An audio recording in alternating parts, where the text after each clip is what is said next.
the coming few months, which we'll go into a little bit later.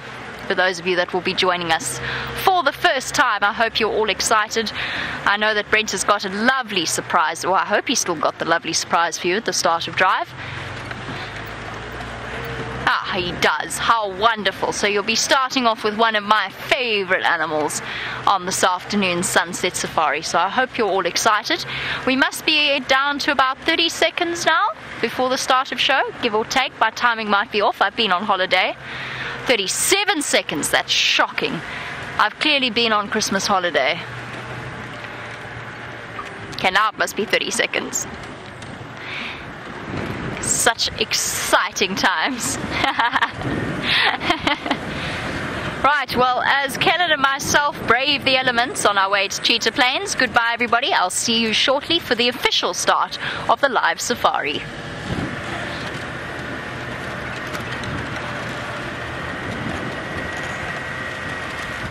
This program features live coverage of an African safari and may include animal kills and carcasses. Viewer discretion is advised. Well, after an absence of quite a while, we're being blessed with elephants all around in the reserve today. And isn't this exciting? They're a mere feet from us. This is Safari Live. Ready.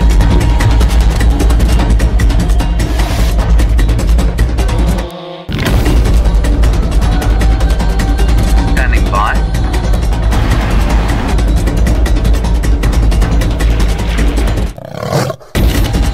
5, 4, 3, 2, 1.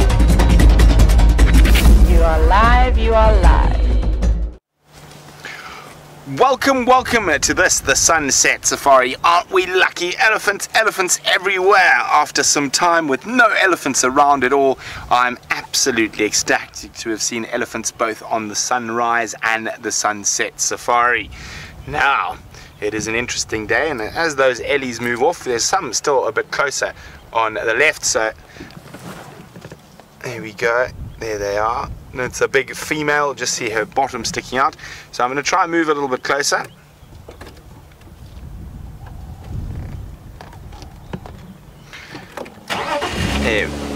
There we go. Let's try and get a bit closer. Now, my name is Brent Leo Smith, for those of you who don't know, and today, very exciting for him, we've got Craig on interview. So this is his first time ever doing live. How's it going? There we go, there's Craig. So first time ever doing live. He was sitting on the back with us this morning. So as we like to do here, right into the deep end. Remember, this is 100% live, and right around this very bush, there is a massive elephant cow. There she is. Hello, madam.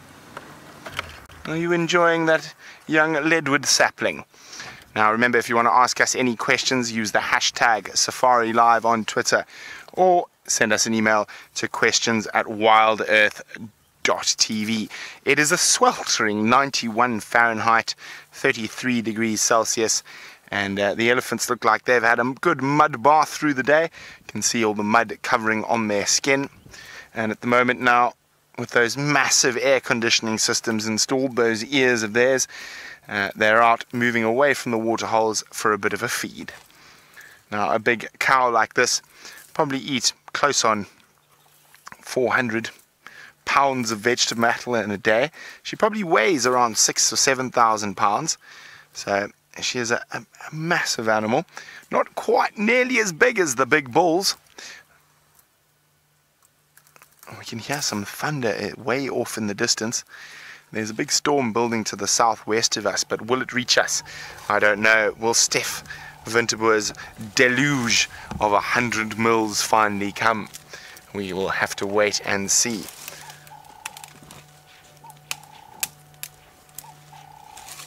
Hello, big girl. Now the majority of the herd has moved off into some thickets further to the west of us. We're not going to chase around after them. I think I heard some more elephants down towards the Gallagher Pan, so we might be lucky and catch some still a splishing and a splashing.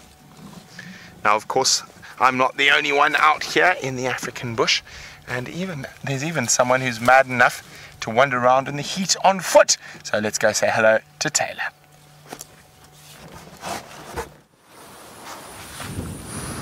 Good afternoon, Brent. You are so hysterical. Now, of course, welcome to hopefully it's going to be a wonderful sunset safari this afternoon. I'm not sure if we're going to get a sunset or not because the clouds are rolling in thick. Now, of course, my name is Taylor McCurdy, and on camera with me this afternoon is VM, and we are being watched over by, of course, the mighty Rexon. So he's just up ahead. You may see him occasionally.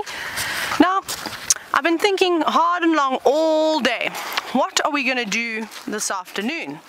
And we always stop and we look at all the lovely flowers and the insects and the beautiful plants and the grasses, well, and anything interesting. If there's any carcasses, we'll have a little examine about them. But today, what we are going to do is we are going to do a bumble. We do bumbles in the vehicles all the time when we cruise down the Mulwati, do a real sunset cruise. And well, we're going to do a walking sunset cruise this afternoon.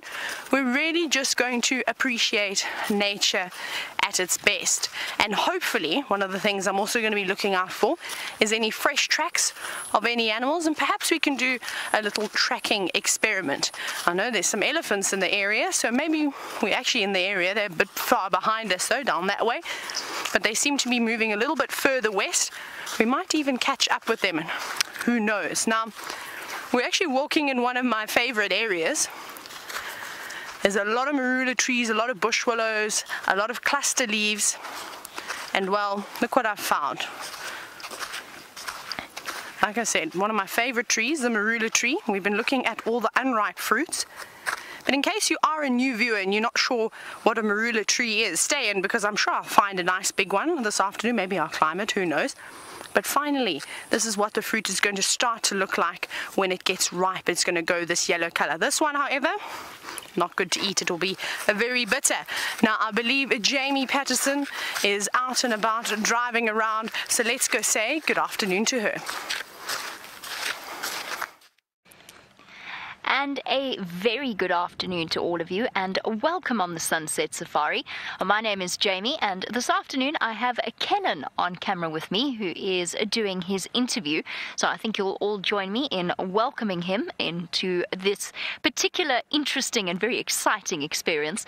It's wonderful to be back from leave, and what a wonderful sighting to start off with.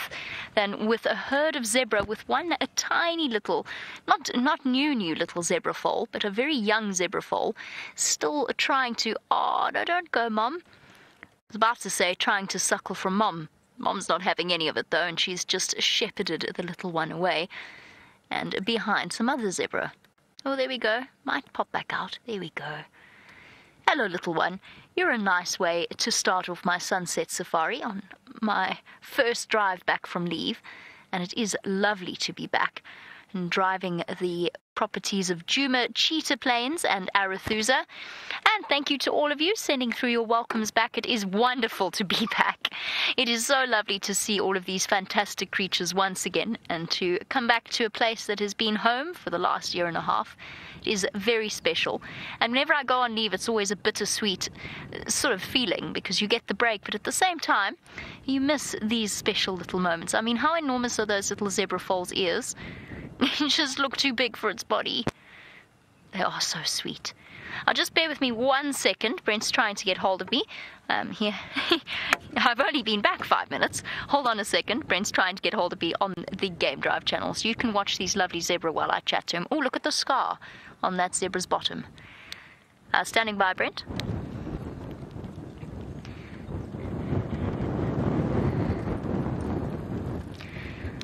You're breaking up a little bit. I think you asked where I came onto Gari May and Weaver's Nest. Look at that. That zebra has definitely had a fortunate escape with some kind of very nasty injury. Sorry, Brent just wanted to know where I was and what my route was. Okay, copy that. Yeah, we came through quite quickly. I'm just trying to beat the storm there and back. I'm just letting Brent know that I raced along Gowrie Main, trying to get to Cheetah Plains to see what's happened to those cheetah that FW had there this morning before the storm hits, and we have to go racing back once again. But back to our stallion zebra, and it is the stallion of this herd. You can tell by the thin stripe underneath his tail, between the cheeks of his bottom, and that is one of the clearest indicators that the zebra that you're looking at is a male. Now you can see that that was a really, really nasty injury that has formed a scar. It's obviously healed up completely. He's perfectly fine now. But that was deep. You can see the way that injury is sort of healed with a slight concave effect. Now that is an injury that wasn't just a superficial skin scratching. That's actually gone right down into the muscle. And that could have come from a couple of different things. That could have been a lucky escape from lions, although I'm hesitant to say that, just judging by the directions that scar goes or travelled in. I think that might have been another male zebra, particularly because this is a stallion. So he could well have been fighting with another male zebra. Ouch. It just goes to show the incredible resilience of these animals. And for those of you that perhaps for whom this is the first drive that you have gone on, that's something you'll learn about, well, I suppose all animals in general, but particularly the ones that we see out here. We occasionally see them with the most horrific injuries, and yet somehow injuries that would put human beings in hospital without any question. And yet somehow they manage to fight off infection, fight off the injury, and heal up perfectly. It is a beautiful afternoon. What a lovely afternoon to be back out here. It's not too hot. It is warm, but it's not too hot. A storm is coming, hopefully, fingers crossed, because of course we could always use more rain. And Kellen and I have the exciting opportunity of heading across towards Cheetah Plains.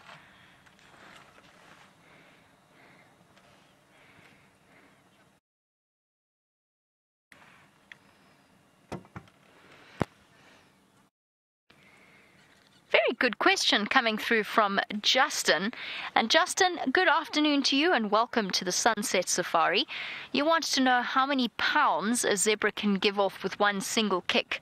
Because of course they are very fierce, or they can be very fierce creatures, and between the bites and the kicks that they will, that they can actually give off, they are very, very powerful. You want to know how many pounds? I have no idea. I'm at a loss as to how to answer your question. I'm not quite sure. I would go around the sort of the same amount of force that a horse could give off in its kick. But I'm not sure what sort of pressure per square inch a zebra would manage to convey with one kick. Those of you perhaps with Google at your fingertips, perhaps you could let me know. And you can, as always, send that through on #SafariLive on Twitter, or you can email through to questions@wildearth.tv, and let's see if we can get an answer. I can tell you I've been bitten by a zebra before, and it is a thoroughly unpleasant experience. Those two little foals are so sweet. Zebra, despite their relatively placid appearance, can be unbelievably aggressive animals, particularly for little foals like the ones that we've been looking at that have now completely disappeared behind the leaves. I've seen a zebra foal mistake on several occasions. Oh, there we go. There's some more zebra. I've seen zebra foals in the past mistake one zebra mare for their mothers, and the amount of aggression that is shown when they do that is severe. They get, despite the fact that they're just tiny little things, they get bitten and kicked. And these two are having a little bit of a tiff. Not a serious tiff. If it was serious, we'd know about it. They bite and they kick very painfully. And these two are just nudging each other and pushing each other out of their way. And there's always constant little squabbles within a zebra harem.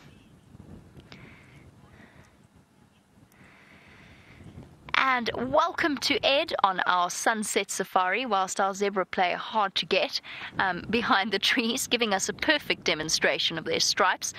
Ed, earlier on we saw that stallion with his injury, and oh, there we go, there's one on the left. Earlier on we saw that zebra stallion with his massive scar, and you wanted to know if there is only one dominant zebra stallion per herd. Yes, essentially, although of course you can get multiple zebra herds gathered together to make one large herd, sort of along the lines of there's always safety in numbers. But what will happen out here is that a zebra stallion will gather a herd together, So he will have his harem. It's known as a harem. Just, there are certain harems in certain cultures or in historical times. He has his harem, and he is the dominant stallion, and he'll have a collection of mares. And within that harem, there will also be a very strict hierarchy. So his oldest and most familiar mare, or female zebra, she will be the top of the hierarchy. She will be the one that walks at the front of the line, and she makes sure that she sort of maintains her status by severe kicking and biting if any of the other females become brazen enough to try and shove past her. And then it will sort of go in descending order of rank depending on when the females join that particular herd. So yes, you will also find bachelor herds of zebra. So you don't necessarily find just the breeding herds. You'll also find bachelor herds of young males that have decided that there's always safety in numbers, but they haven't yet gained the strength or the experience to have gathered their own harem. And within those zebra bachelor herds, there will be a certain degree of hierarchy. No, they're all over the show this afternoon. They're all coming back once again. There will be a certain hierarchy where the older stallions will probably take the top spot. Let me try and oh no, we're all galloping now. Where are we all going? Disappeared.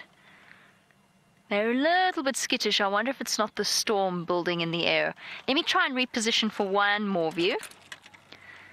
Let's try and get a little bit closer. I'm very interested to hear the answer to Justin's question as well about the kicking power of a zebra. That would be fascinating to know. Hold on a moment. Let's try for one last view. They might have vanished, but let's try.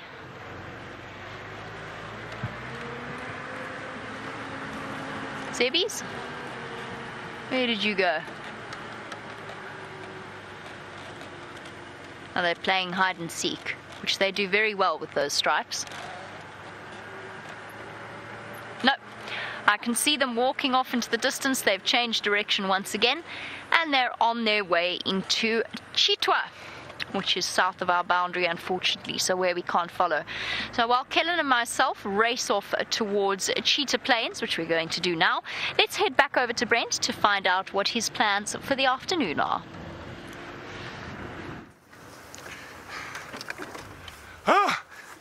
Oh, shade. My plan is to sit in the shade of this wonderful weeping wattle for the next 12. Of course, I'm joking. I'm actually, after seeing those elephants covered in mud, I'm really hoping we can find another herd of elephants, but covering themselves in mud. So I want to find some playing. So I'm heading down, checking all the major water holes and mud wallows, also stopping in every little bit of convenient shade as we go. But also, you can see, if we go pan up to the horizon, you can see we're living dangerously. We're heading straight south towards the dark, stormy clouds.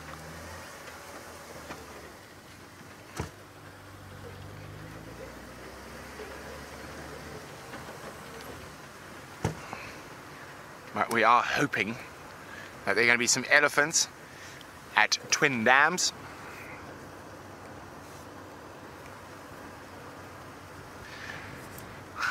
Hello, Lane. Lane is wondering where the tailless elephant I had to give a lesson in good manners to this morning has gone. Oh, I'm not sure. I wouldn't mind bumping into him again. Maybe he's had his morning classes. Maybe he needs his afternoon classes in good behavior around safari vehicles.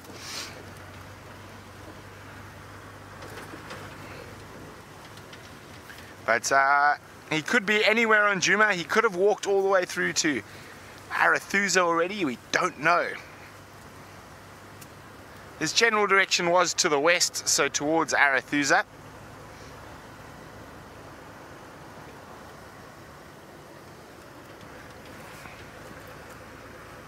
Oof, it is warm. Well, I suppose it's not as hot as it is really humid today. So hopefully, fingers crossed, we are going to get a bit of rain later. Now, Taylor has got something with leaves on it to show you.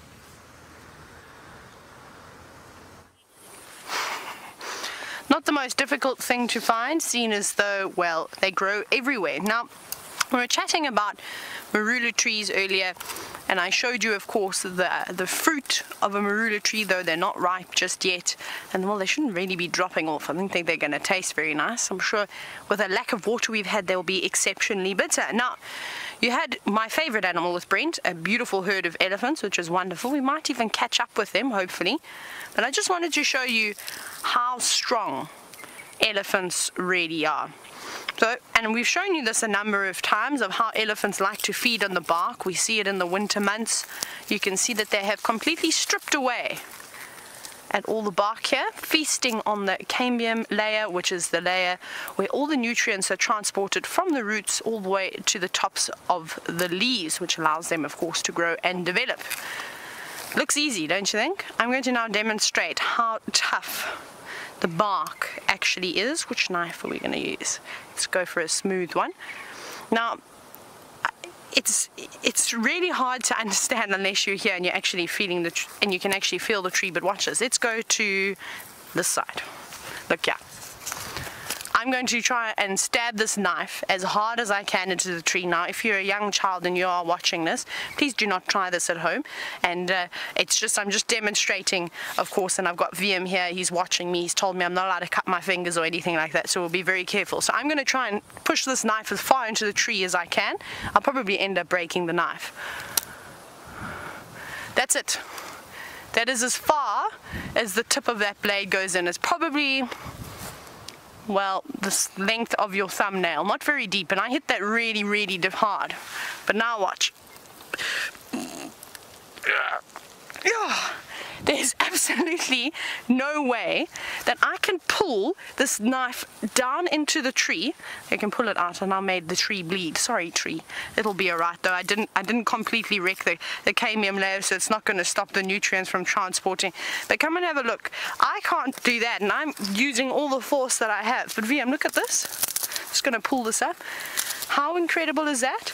That an elephant has taken its tusk, pushed it into the bark, and most likely pulled down, or even started at the bottom, maybe actually starting down here, sticking its tusk in and completely ripping it through that tree.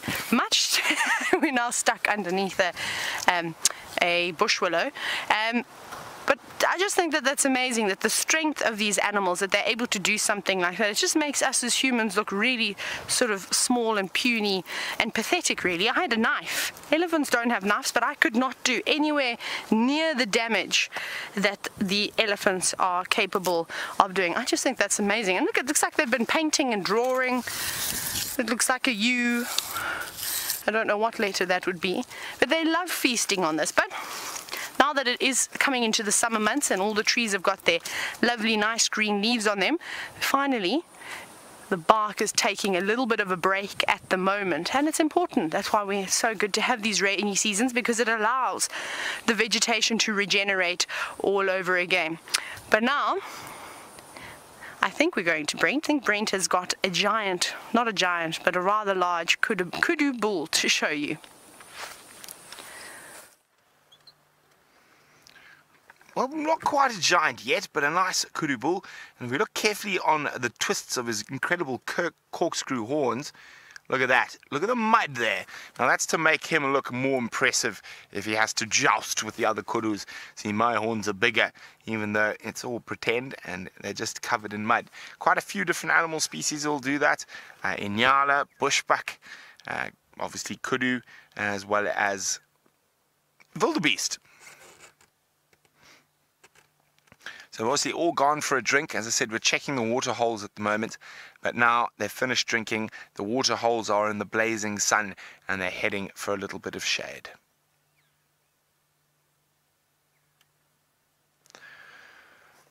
Kudu is the largest of the Traphalagus family we get here in South Africa. Of course, an eland is part of the Taurotragus family, so they are cousins, but not quite the same close relation. Now, I've got a question for you guys.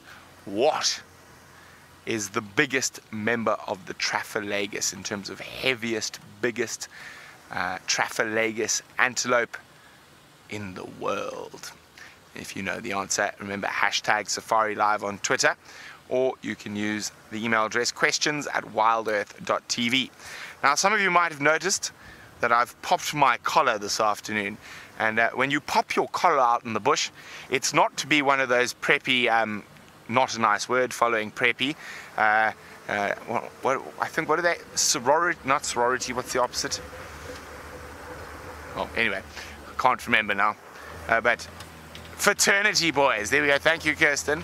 Sorority is the girls, although the fraternity boys are a bit like sorority girls, but there we go. So my collar is popped because I cut my hair and I don't want to get a sunburn on the back of my neck.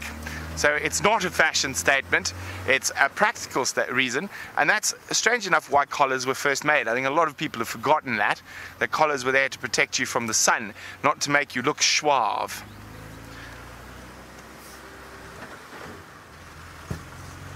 Oh yeah, a bit of cloud cover. Well, Kirsten thinks I look suave, but then again, we've got to worry about Kirsten's taste.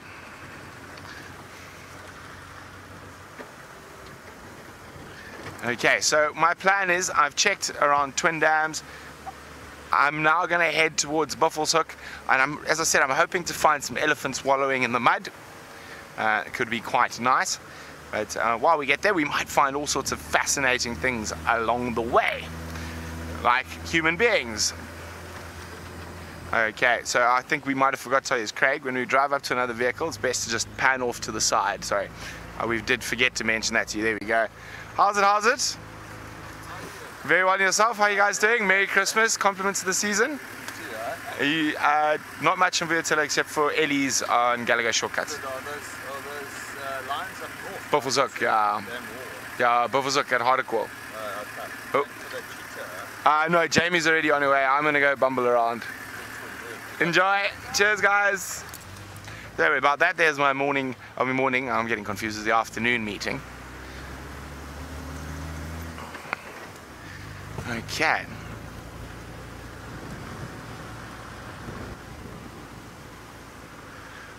Oh dear, David. David said the largest spiral-horned antelope, or traffic-legged, is a wildebeest. A wildebeest is actually not related to the spiral-horned antelope. So the spiral-horned antelope that occur in the Sabi Sands, Inyala, Kudu, Bushbuck. Am I forgetting one? Inyala, Kudu, Bushbuck, and possibly Toro tragus, which is a cousin, which is eland. There are 5 in southern Africa, and the one that is not occurring in South Africa is the Sitatunga. But a wildebeest is actually part of the Conatus family, which is the hartebeests and that lot. So not part of the spiral-horned antelope. And the largest traffic-legged does not occur in southern Africa. There's another clue for you.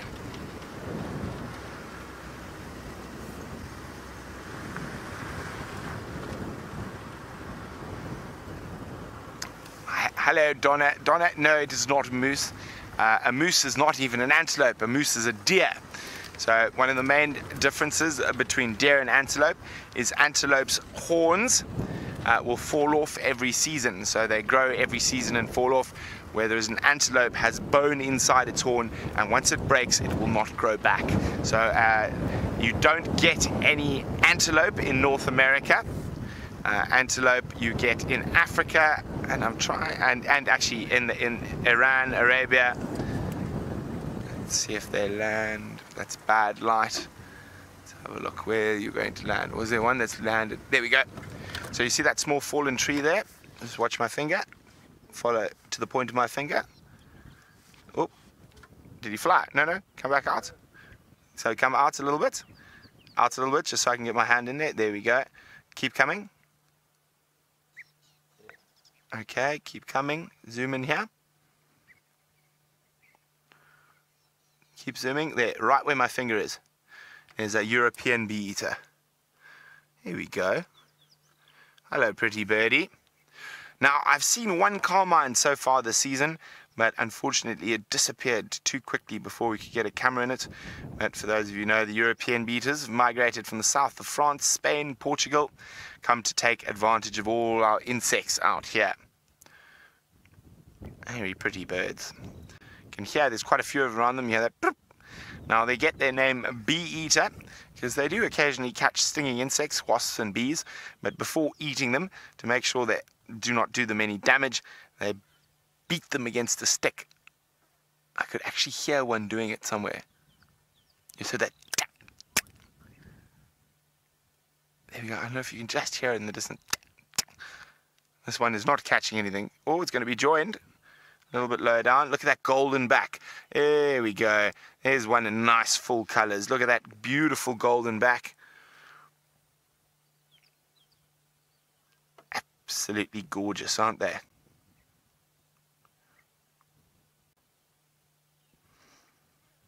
Now you can see how it's constantly checking around for any flying insects to feast upon. There you go, you can see it calling.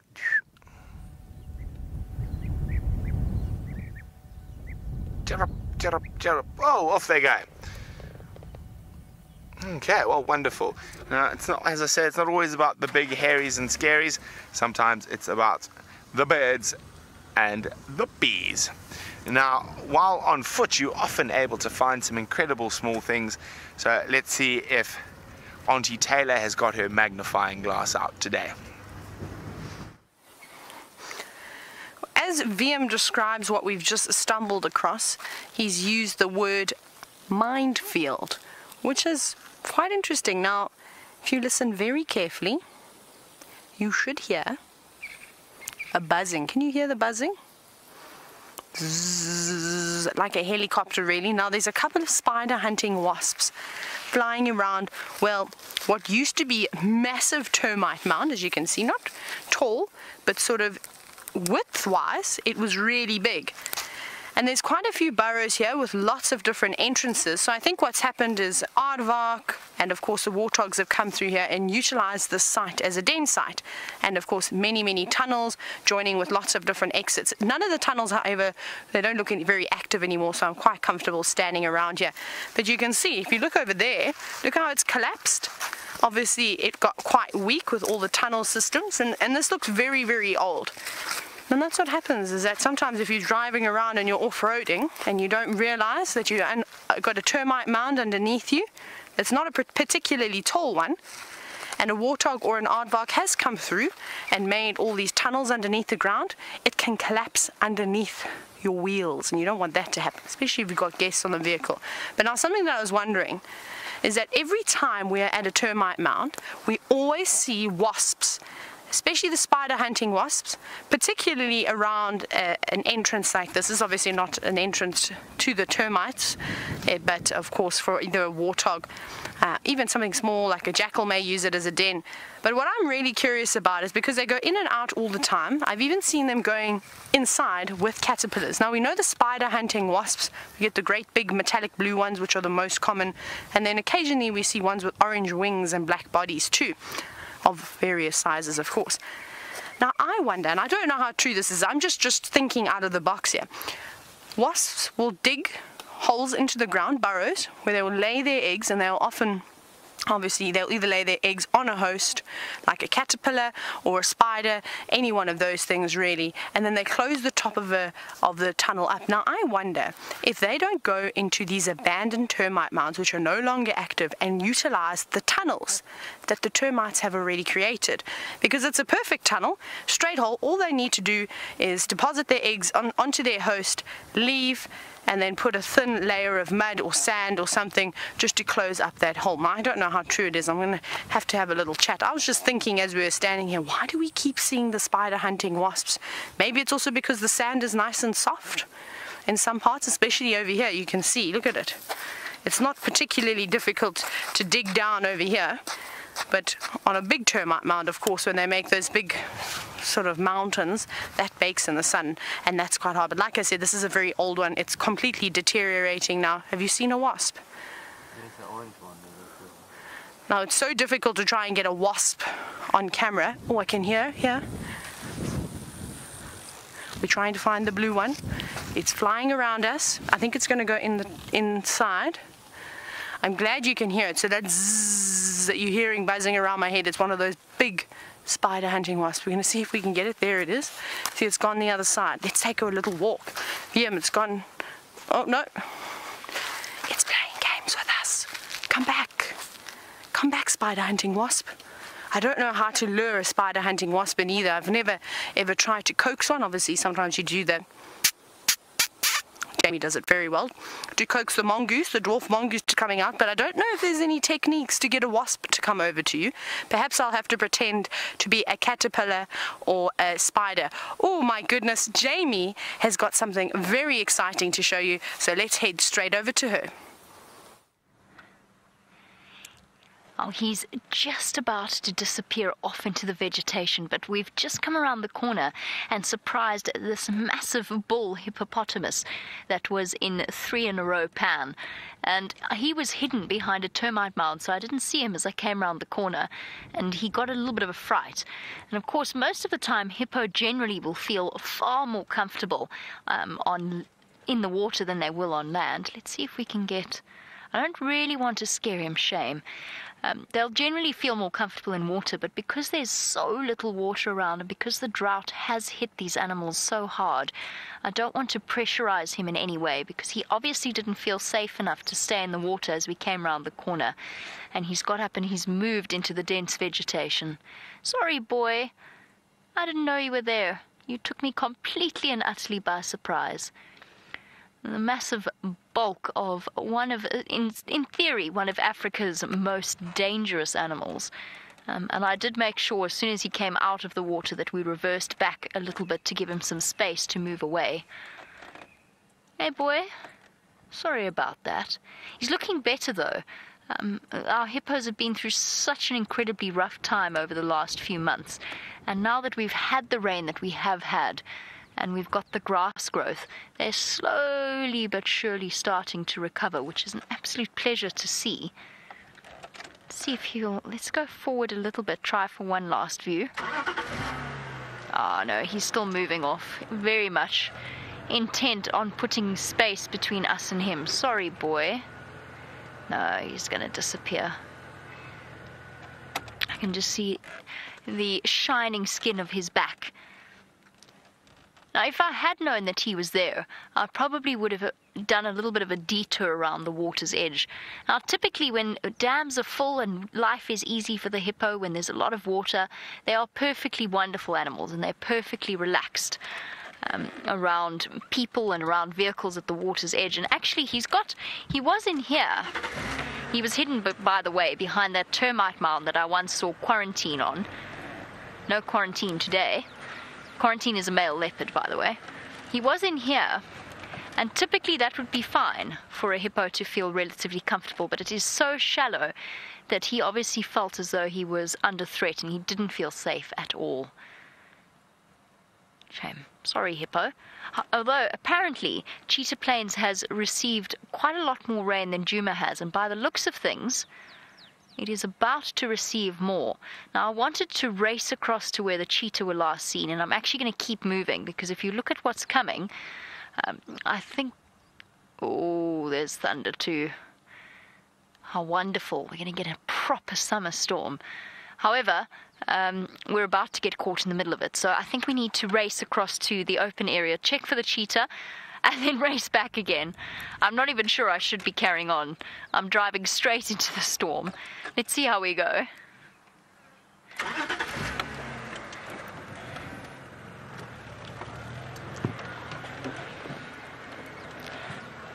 And welcome to Lionheart, who wants to know if it's unusual to see a hippo out of the water in the middle of the day, or if he just ran because of the vehicle. To be completely 100% honest with you, he ran because of the vehicle. He got a fright. I got a fright. Not a fright. I got a surprise. He was very, very well hidden behind the edge of the water. I didn't know he was there. So he did get a fright. But you do see hippo out of water. Typically not on a day like today. It's still very, very hot. The storm hasn't properly hit yet, so it's still blisteringly hot in the sun, and that's generally the time that the hippos will spend in the water because they've got sensitive skin.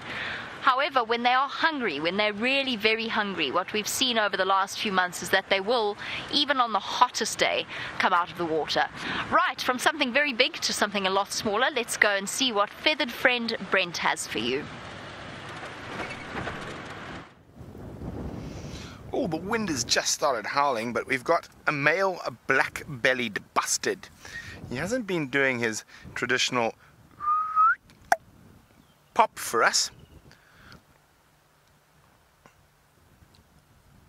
But this is one of the more common areas we do see them displaying.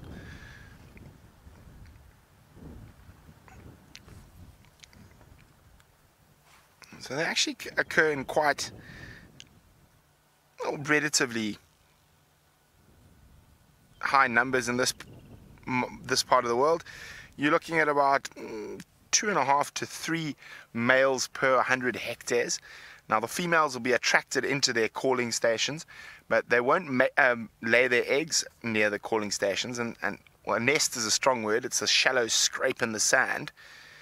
But for me, one of the coolest things is their defensive posture. So quite often when they are chased, they will either fly or run before lying flat on the ground. And the predatory species that most commonly go after them are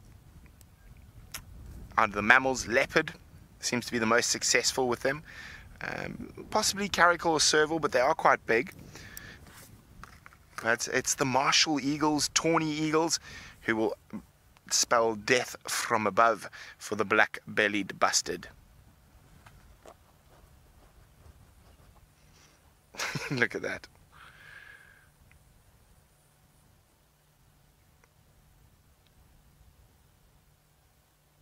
Oh, a little head bob.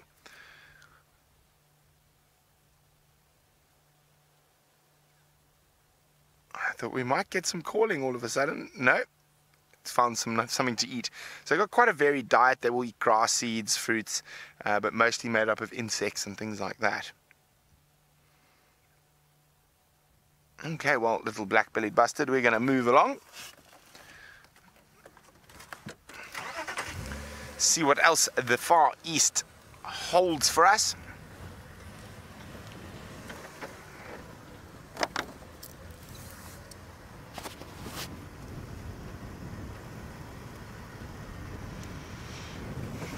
Well done to James and Anita, who were spot on the mammal quiz.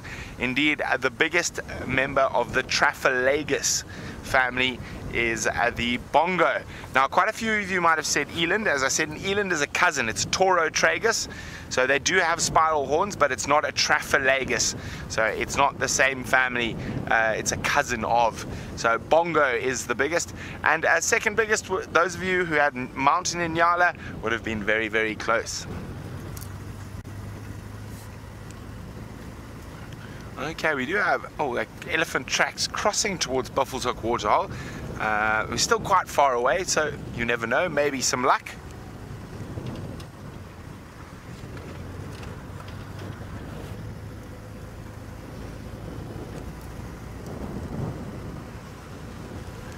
Woo, it's still warm. We had a little bit of cloud. I haven't looked behind me for a while, but it is dark and ominous there. We'll see if once we get up onto the onto the northern boundary, up on the high ground, we'll have a look at that dark cloud coming in from the south.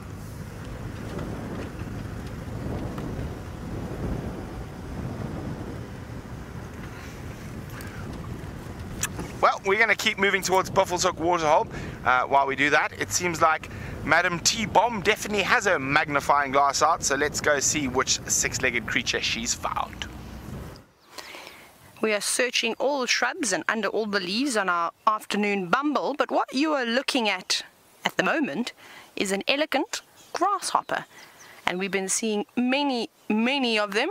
We started seeing them about a week and a half ago as the tiniest, smallest little nymphs.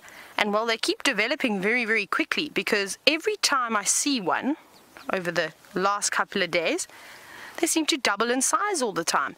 And that is very, very typical of grasshoppers, is that they can eat their entire body weight in one day. Isn't that crazy? I couldn't imagine eating my entire body weight in one day, and that's what makes them one of the most the largest pests really in the world are the locusts and the grasshoppers, because they'll go through and destroy thousands and thousands of crops. Now, I know the desert locust is probably the most destructive of them all when they swarm over big fields and completely wipe out plantations of cereal crops and maize and all those goodies. But luckily out here, they don't seem to cause too much of a problem. And I wonder if that's just not because there's so many different things out here that eat them, which is good. However, you saw those bright colors, didn't you? Should we see if we can pick it up? Now, I'm not too worried about picking it up. We'll see. But they... Come on, go into my hand. Let's see. Nope. Big jump. Actually, that's incredible. I'm gonna make him fly. VM, are you ready? How cool is that? So you saw the bright colors, the yellows, the greens, the reds, and of course the red when it opens its legs and wings and it jumps and then leaps and flies away. And of course that is flash coloration, so that's to try and deter a predator. If it is on its trail and it's spotted it, they will expose that bright red flash, hide again, and their camouflage normally blends in, and the predator forgets what it initially was looking for and then only starts searching for that bright red flash, which of course it won't see unless the grasshopper hops again. But what I was saying is that it's brightly colored on the outside and they feed on a variety of different toxic plants. And what actually happens is that through their exoskeleton, after eating all these poisonous plants, is that they're able to utilize the toxins from the plants and turn it into a chemical defense. Now, we were talking a lot about that this morning, and one of you were actually asking what are sort of toxic bugs to us. So that's something you probably would not be able to eat. I have picked one up before where you get a little bit of yellow on you, and that's the color of this chemical substance that's secreted on you, and it doesn't smell very nice. And I haven't tasted it, not brave enough to taste it, but I can only imagine that it wouldn't be very nice inside my mouth. I'd probably have to rinse it out with a glass of water or two. And we were also speaking about the frogs and toads this morning with the parotid glands and of course secreting the bufotoxins. Now, when a dog eats a frog that has got a large toxin, and if it eats a grasshopper like that, what it will do is the dog will salivate quite a large amount, and often it makes it a bit difficult for them to swallow. Now, I heard my radio go. I think it could have been me pressing buttons because I like to press buttons. Right, let's carry on walking.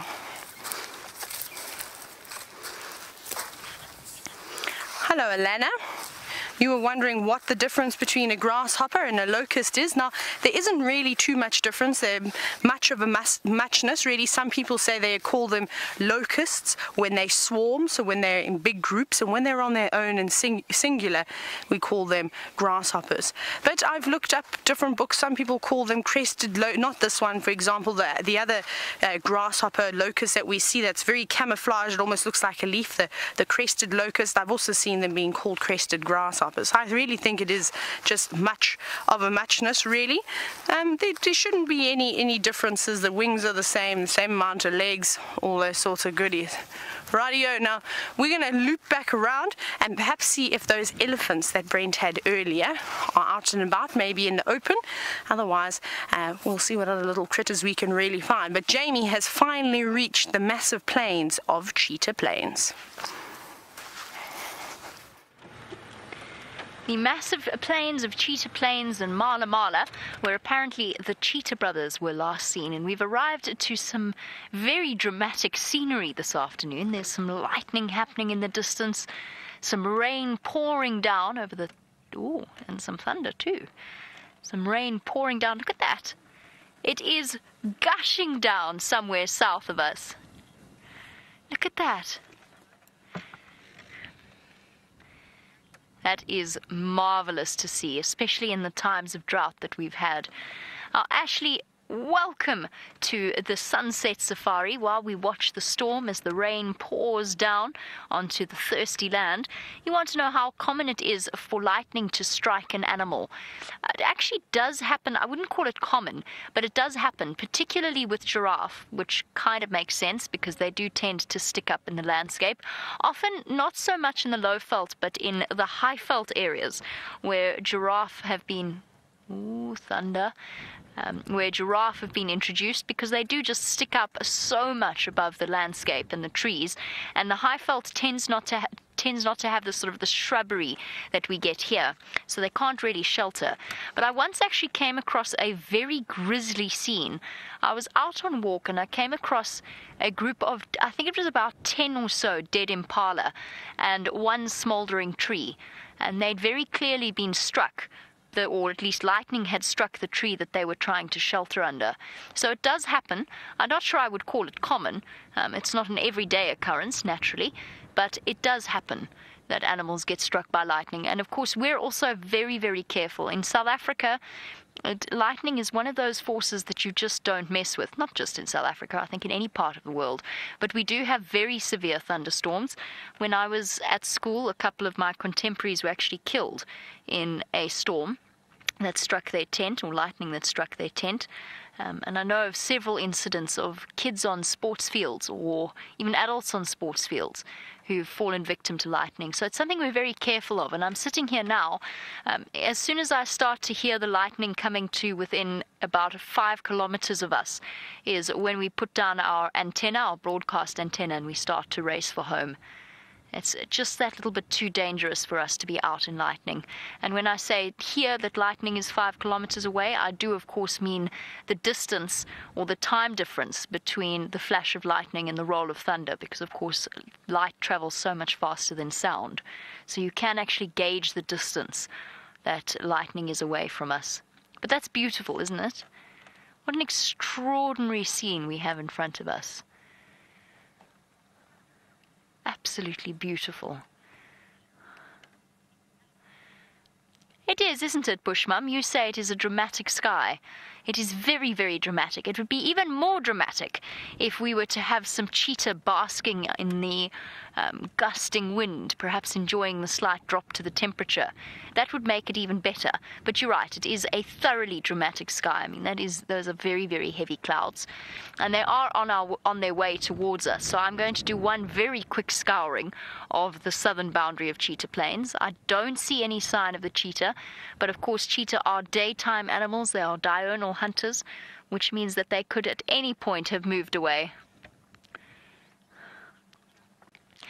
And of course, while we're in this open area, and always, Aaron in New Zealand, never fear, I'm always keeping an eye out for the jackal that we see occasionally on the side of the world.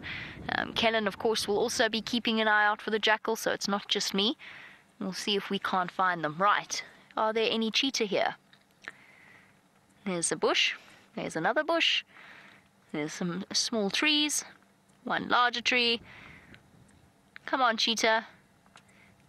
I'm not 100% sure exactly where it was they were, but I have a feeling that we'd see them if they were still in this area. Or at the very least, we'd see the mala vehicles gathered around them. And I think it's safe to say that our cheetah have moved off. And on that note, I think perhaps we should too. It is very quiet here on the plains. There is not a jackal, nor cheetah, nor indeed anything. They are all hiding away. And I think that must tell us something, that perhaps maybe there's a storm on its way towards us. Now, whilst we go and see if perhaps the cheetah didn't decide to come north, let's head across to Brent, who also does not have cheetah.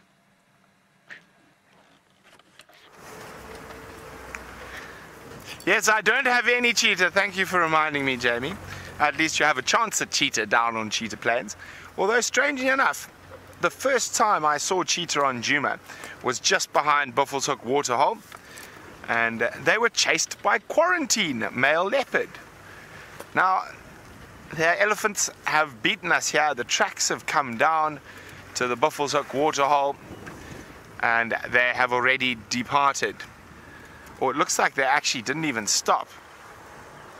So it looks like they just came through. Well, there are some birds around. Let's get up onto the dam wall.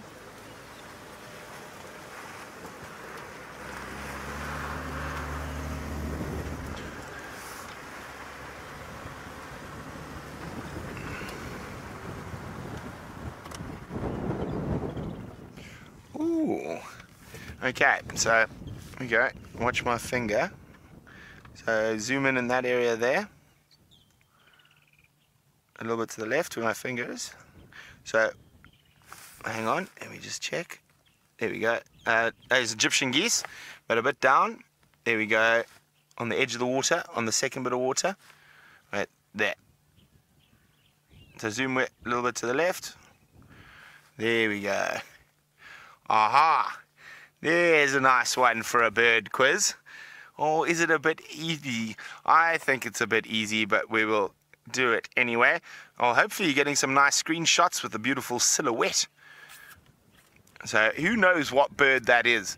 If you know what bird that is, send your answers through to #SafariLive or questions@wildearth.tv. So what we're looking at there, you're looking at the eye, see the white eye stripe and the yellowish legs, the two of the distinguishing features on that little wader, who's searching around for little aquatic invertebrates on the edge of the water.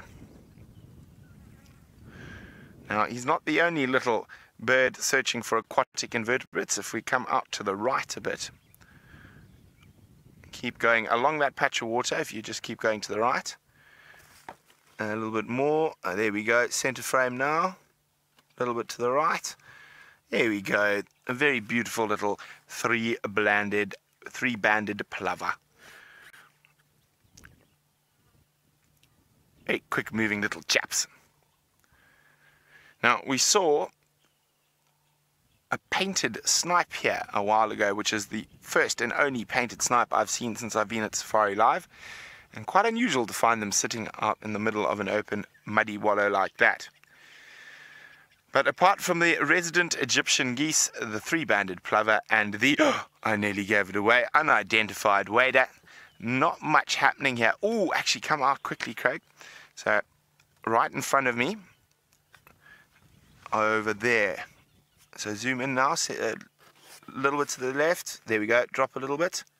Aha, down a bit more, to the right. There we go.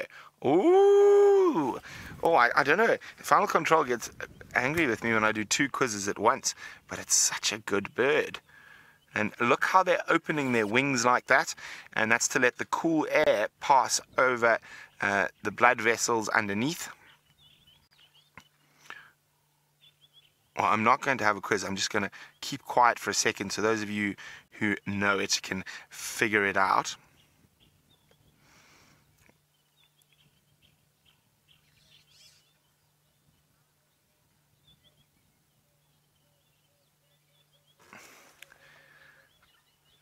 Well, Elena and Vulpine Wolf Girl, all feeding a chick, guessed sandpiper for the first quiz, but I wanted to know which sandpiper. Can't just say sandpiper. That's like me saying eagle. Doesn't count.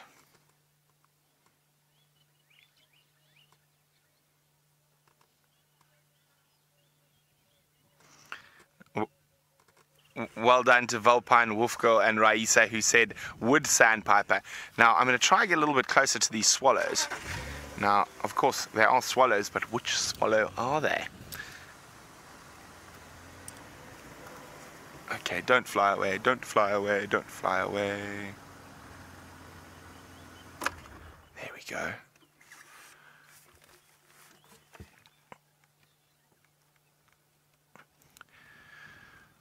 Very pretty little swallows. Now, I wonder who can guess what those are. I know I'm going to be in trouble from Kirsten, but it's so fun, and we don't get to see them sitting too often. They're normally flying so fast past us, but who knows what swallow species this is. #SafariLive on Twitter or questions@wildearth.tv if you can identify which swallow these are. Now, what you're looking at is under the throat, is one of the diagnostics, and of course they do have the caps over their ears. Now, there was a bit of a hint. There was a bit of a hint on how far their dark cap extends down. Ooh, we can hear thunder behind us.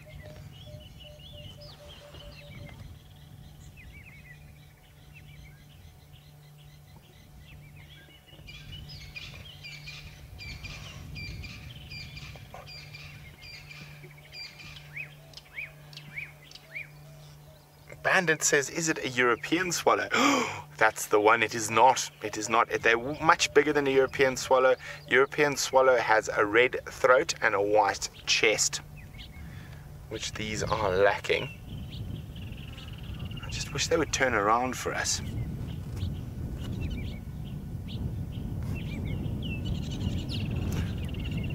Try sneak again a little bit further so you can stay on them.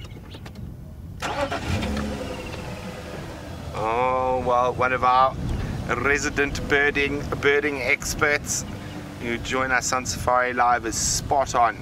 It is indeed red-breasted swallows.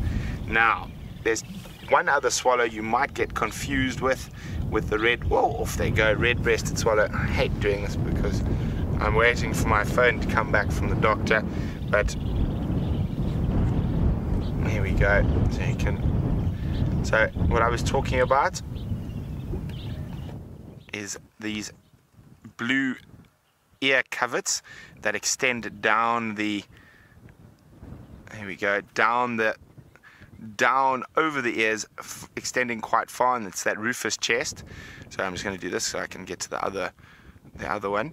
Now, the one that you can possibly get confused with is the mosque swallow. Let me see if we can get a photo. But you see there, it's got a much paler throat, and it does not have those little blue patches down over its ear. Very cool. Now we do get both here. I have seen both on the drives. So there we go. That's a nice one. And maybe we'll find a mosque swallow just now.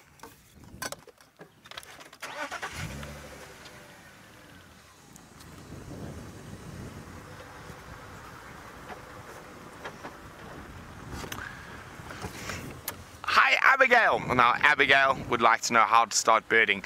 Well Abigail, I'm so exciting because I love birding and I think we need more bird watchers out there in the world. Now Abigail would like to know, how do I get started?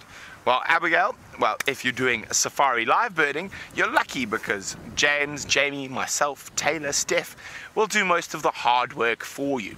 Now, but if you want to bird at home, I suggest the first step is get yourself a pair of binoculars and a bird book that covers your local area, and just try identify the bird species that are in your garden. Now, from what to write down, in this case now, from that little section we just had there, you can write down an Egyptian goose, you can write down a three-banded plover, you can write down a wood sandpiper, and you can write down a red-breasted swallow. So there we go, you've really got a really great start, a whole bunch of bird species off the bat. So there we go, and then, I mean, some of our viewers are sitting on over 260 species that they've seen live on drive. Isn't that absolutely amazing? There's a lot of safari guides in the Sabi Sands. I wish they'd seen that many here. But of course, not everyone loves birds as much as we do.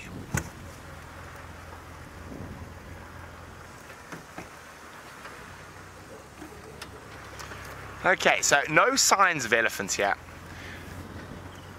I might head all the way down towards the west to where that other herd of elephants was heading. Maybe we can catch up with them while we do that. It seems like Taylor's staring into the sky.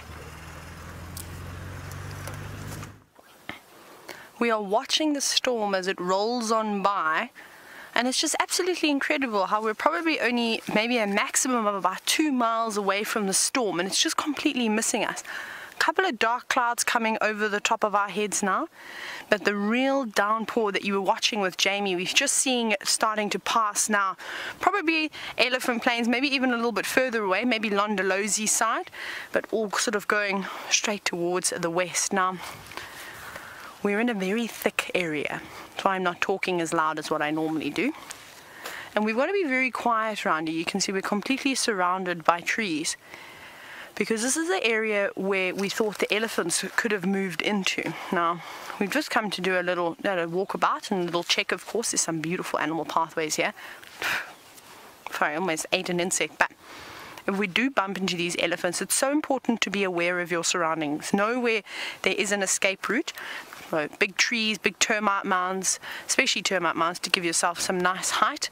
And of course you want to just keep looking around you all the time. And we're stopping, we're walking, we stop. And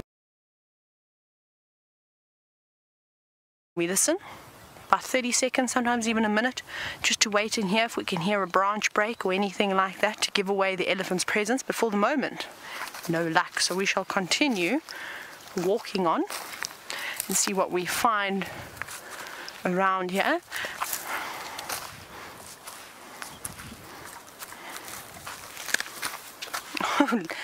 The log got, Lesa's spotted log grabbed VM by the leg there.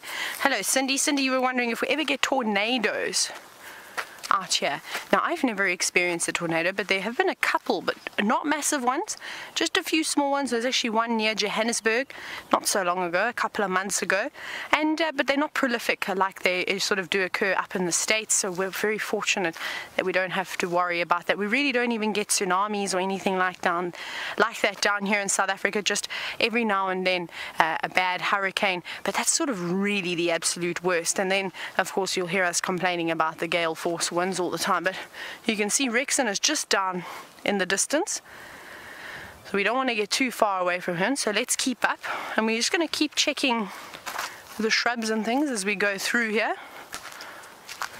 to see if we can't find any beetles or caterpillars.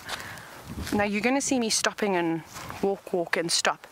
Like now I just thought I heard the rumbling of an elephant, but because there is quite a bit of wind blowing about today, it is muffling sound a substantial amount, so we have to listen very, very carefully. I think though the insects know that there's possibly some rain coming about, because they were all on the trees and now they seem to have disappeared. We're going to have to resort to turning over logs, and well, hopefully we come across these elephants and we have a quick glimpse, but no luck just yet. So let's head all the way across to Jamie and see what else she's got planned for you this afternoon. Well, much like Taylor's insects that seem to know that the rain is on its way, the animals of Cheetah Plains seem to be agreeing with them, and they're all hiding away as well. And that's absolutely fine by me, because we're racing away from the storm. I don't want to get caught short. The last time I did this on Cheetah Plains, Jandre and myself basically had to swim home, which I'd prefer to avoid. So we have started racing back in the direction of Djuma. However, I have checked the entire southern, or most of the southern and then the eastern boundary of Cheetah Plains, and it's very clear to me. I found where the cheetah came on through Cheetah Plains, and then they came out of Kruger, they came onto Cheetah Plains, and then they went south onto Mala Mala. So that tells me that they came from the north. I mean, obviously I've been on leave, so I've missed out on a little bit of the background behind where the various animals have been, and it's always a disconcerting feeling when you've been on leave and you usually have a rough idea of where everything is, and then you go away for a few days and everything's changed. But it's pretty clear to me that the cheetahs came from Nkoro side and then moved their way through Kruger onto Mala Mala, which tells me they're probably not going to come back this way just yet.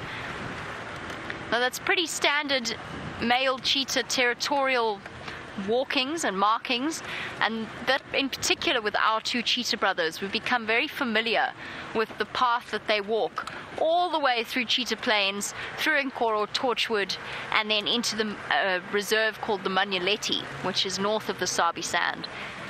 I think it's safe to say they've gone into Mala Mala, and they're not planning on returning just yet. Also found some lion tracks on the eastern boundary chasing buffalo, but the last track I had went into the Kruger National Park. I'm not sure which lions that would be. I'm honestly not sure. It looked as though it was a male, but the track was running, so it was quite deep. It might have been a male running into the Kruger chasing buffalo. As to whether or not he was successful, I guess only the Kruger will know. Sure. It's coming! I wonder if this is all going to be a political thunderstorm. If it's all going to be all sound and fury and noise and no actual action. I think that's exactly what it's shaping up to be. But I'm not going to take that chance as the clouds get closer and closer to us. I'm going to continue my relatively rapid movement to the west and towards Djuma.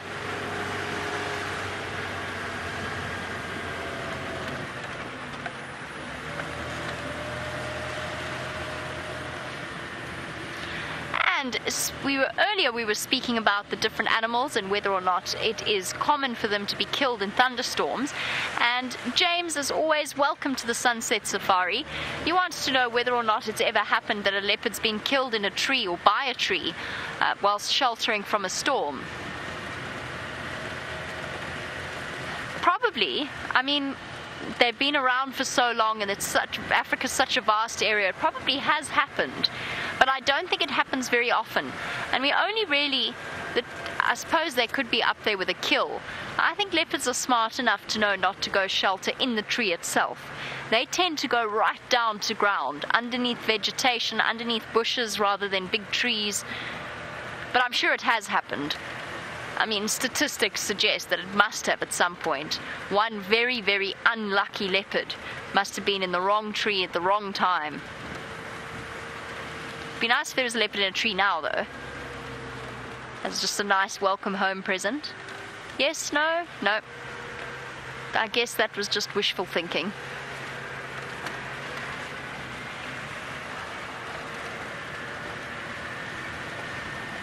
Would be interesting, James, but I'm pretty sure, yes, it probably has happened.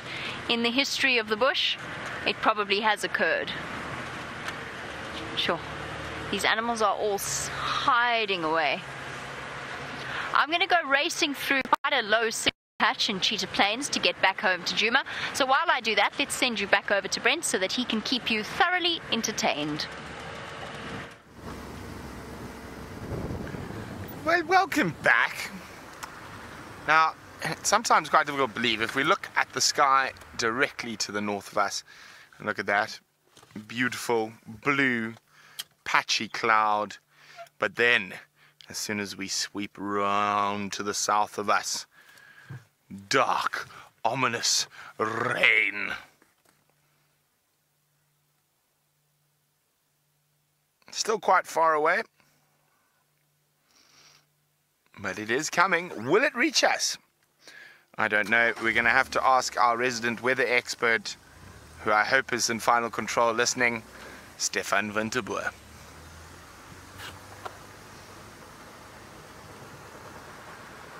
Oh, he's not there. If he was, I was going to make a joke about how I think he better start filling some sandbags, but alas.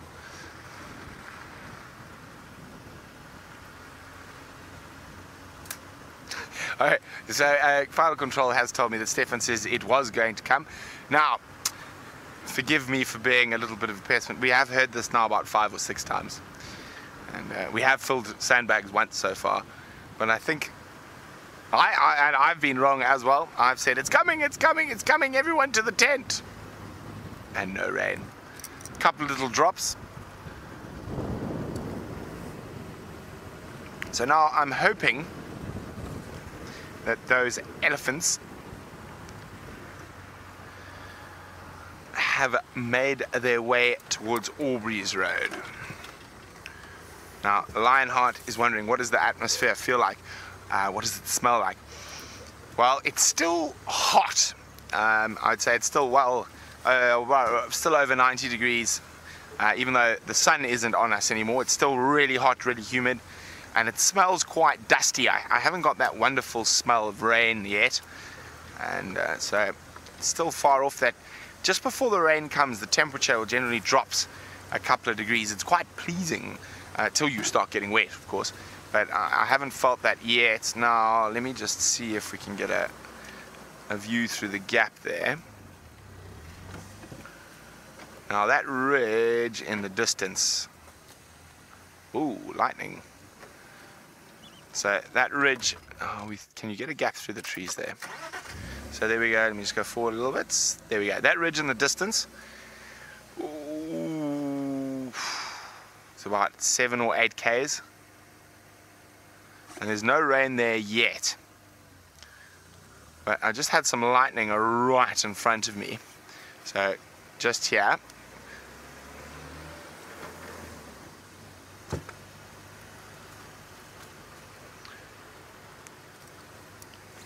James Dungan. James would like to know whether we bring in sand for sandbags or do we use what's lying around. We generally will take a team building trip to the Mawati riverbed to collect some river sand from there. The one time we've done it.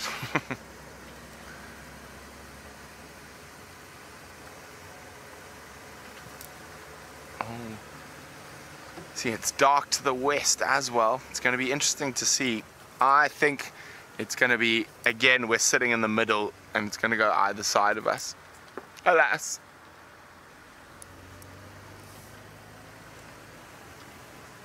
Now those elephants moved into this block here to the left of us. And I just want to see if they've maybe made their way all the way through. We might catch them out in the open around Sandy Patch. Lots of tracks on the road.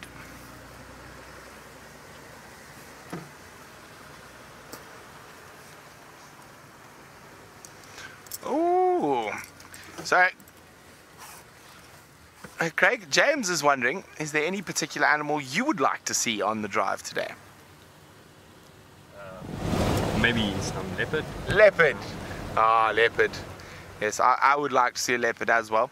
I haven't seen any tracks on Jimo Arethusa today, but that doesn't mean they couldn't be hiding in a block somewhere. Now I am going to go do a gander down towards the west if we have no luck with these elephants, because I'm convinced that Shadow is denning in a myriad of little drainage lines there, and wouldn't it be absolutely amazing to see her baby or babies for the first time and find her new den site.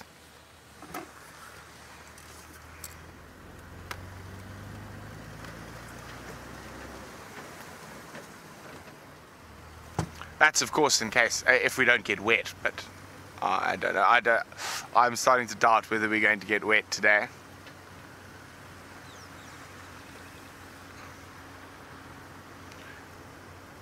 Okay, we're going to keep moving through this area. While we do that, let's go see what Madam Taylor is up to on foot. You've got to look all the way down through the bushes to have a look and see what we've got. Look at that. We've managed, with the help of Rexon, to find these elephants. Now, I'm not going to talk very loudly because they don't know that we're here. We're behind them. We've got the wind in our favor. Look, look, look, there's one crossing the road. You see? Now we're going to just stand very still because we're out in the open. But luckily for us, elephants don't have the most incredible eyesight. Not like a lion or a leopard does, or even an impala and a zebra has. And because they've got such a big antenna, we'll just stand still and just not move around too much, and hopefully at this distance that elephant won't really know what it's looking at. Like I said, we've got the wind in our favor, it can't smell us.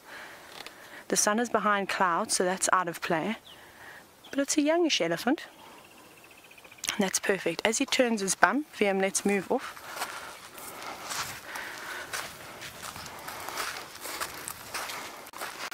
The reason why when you're walking, it's something really to sort of notice, is that you use an animal's position to your advantage. So say you're caught out in the open, like we were, as an elephant was crossing the road. You don't want to move around too much because it's going to spot you. At this distance, probably not you. It's going to just move away. It'll probably just look at you, put its trunk up, try and smell you to see what you are. And then as soon as the elephant turned away, we used, now it hasn't got eyes on its bum, thankfully, so we were able to very quickly just slip away and put a couple of small shrubs between us, which will break up the solid of us as a human, which is the thing that the animals are really most scared of. But it's a breeding herd. Now we don't want to just go marching straight into this very, very dense forest of bush willows. I'm looking around me. I don't know how many elephants are here, and we keep seeing them crossing the road. So there could still be a satellite party, and it's very important to actually look through here and listen to make sure that you don't get in between, well, like I said, either an elephant bull and its breeding herd, or a satellite party is the worst thing you could do. But they're very relaxed with us. Yes, they're flapping their ears. It's just because it's an exceptionally hot day. It's starting to cool down a little bit, but they still need that additional help, of course, of flapping their ears. And we'll see how this goes.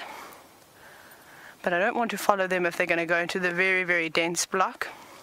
And when you are on a walk, the most important thing that you must remember, that yes, it is fun to try and track the animals, but you have to be safe all the time. That is the most important thing. You can get nice and close in the vehicles, as you've seen, as we always do, and that's perfect. But on foot, you would never want to be as close to an animal as we get. For instance, like that elephant bull with Brent this morning, I'd be very nervous if I was standing right next to an elephant like that on foot. Vehicle, completely different story. You're in a big thing, it moves faster than the animal, you can get away. When you're on foot, you are vulnerable. And the idea, and I must stress this, the idea of a walk is not to focus on the big things. It's to focus, of course, on the smaller things, the track and sign that the animals do leave behind.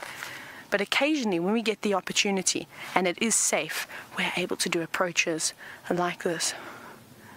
So Rexon says, we're going to go towards a termite mound. He actually said that there's another elephant coming through. Let's get a better position though. So now what we're going to do is we're going to try and just be as quiet as we can. We're going to watch where we put our feet just until we get to this termite mound.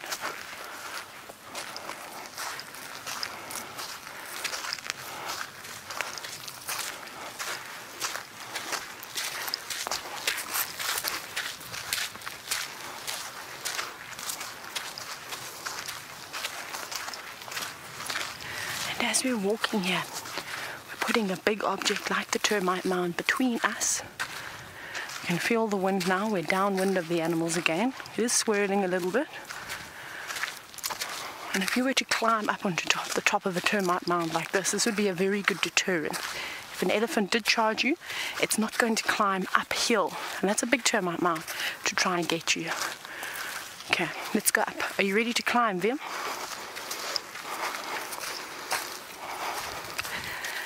Probably going to be the first time in my life where I'll be taller than an elephant.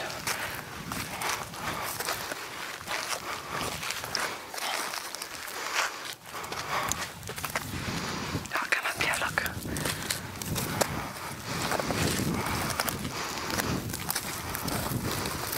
Isn't this so cool? I feel like I'm a baboon now. This is a baboon's favorite spot, eh? To sit like this on a termite mound.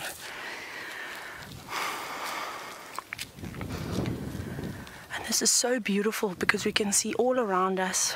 We're high up. We've got plenty to eat. And of course, elephants are very, very relaxed.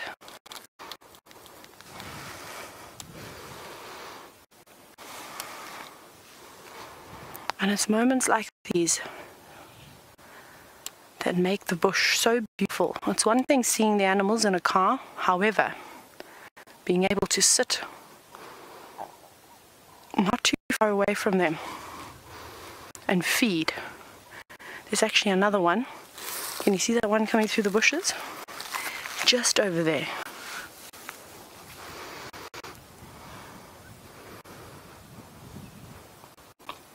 I'm really glad that we've put ourselves up on this termite mound now, because if anyone does come behind her, I'll feel a little less stressed. My goodness, as you see the lightning as well, the lightning is actually surrounding us all over at the moment. Oh, this is beautiful. I don't think we're going to sit here for too much longer, because the longer you sit in sighting like this, of course, the chances increase that something goes wrong. And I'm not really worried about the elephants. It's the lightning that I've worried about. So we're going to head back towards the open plains, and I'm going to send you back across to Jamie to see what her plans are.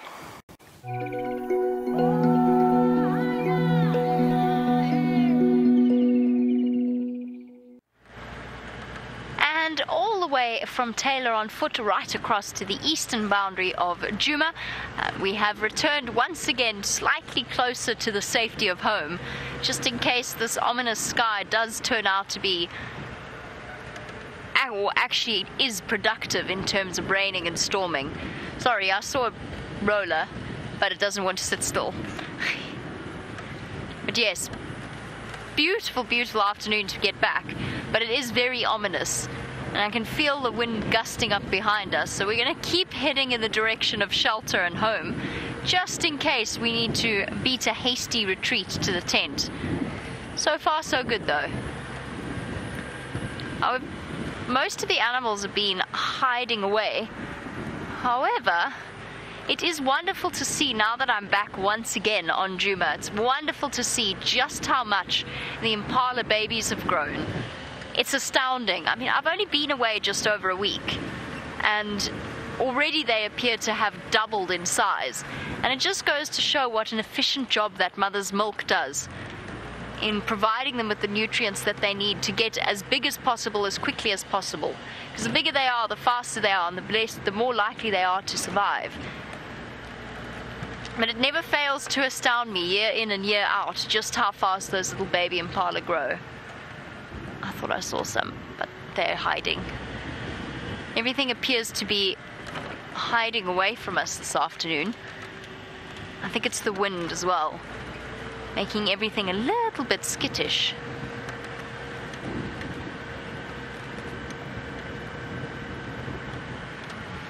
Now, tramping along this road brings back wonderful memories of one of my first ever honey badger sightings, where I saw a pair of them. Unfortunately, I wasn't doing one of our live safaris. I was just taking an important guest out on a game drive, and we saw two honey badgers wander straight across the road in front of us.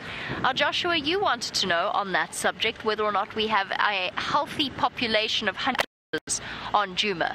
Yes, as far as we know, and we do see them relatively regularly. Unfortunately, they have a tendency to be far too quick and far too skittish for us to get on camera.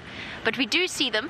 I've seen more of them on foot while I've been out tracking than I have from the vehicle itself.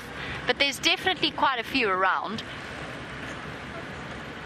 And obviously they are creatures that are territorial in a sense, in the sense that they're solitary, they don't really tolerate any other honey badgers in their space, and they tend to have quite large home ranges and territories that they occupy for the size of the animal that they are, which means that you tend not to have massive concentrations of honey badgers in any particular one place, but we definitely have healthy populations of honey badgers. They're around, we just don't get to see them as often as we would like. And they're such fascinating little creatures. I remember once many years ago when I'd just come back to visit where I used to work in the Kalahari, and they were raising a honey badger that they'd very imaginatively named Badger by hand. His mother had been hit by a car, and he'd been caught and rescued, and was being hand-raised, but hand-raised in a way that he would then go on to be released into the wild. And he was successfully released into the wild and lives quite happily there to this day. But it was fascinating watching the whole process, teaching him to eat things like birds, to eat his normal natural diet, and then they'd take him out for walks. It's the strangest experience walking a honey badger. Strange and slightly terrifying, because he used to chase me and then snap at my ankles, and they're not very fast, so it's not as though I was ever under any threat of being caught, but he just had such a look of dogged determination as he raced down the road after me. There's a bird. Is it going to sit? It's one of my favorite. Aw, you horrible bird. It's one of my favorite birds, but it flew away. It was an emerald spotted wood dove,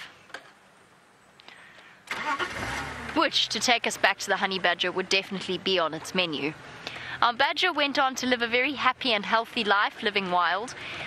He came back to visit every now and again. He came back to visit the people that raised him.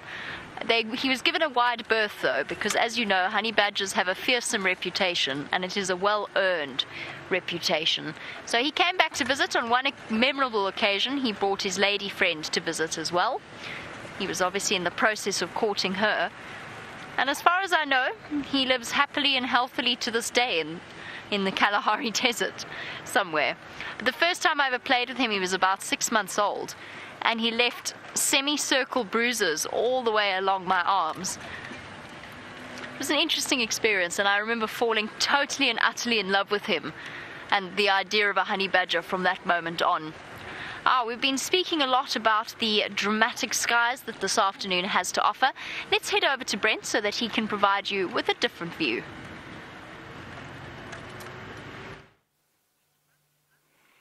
Well, we're at what I like to call Gendre's time-lapse tree. He's made me sit here while he's done time-lapses before, but I think he's a bit jealous. He can't time-lapse the storm rolling in. Now, I don't think it's going to hit us.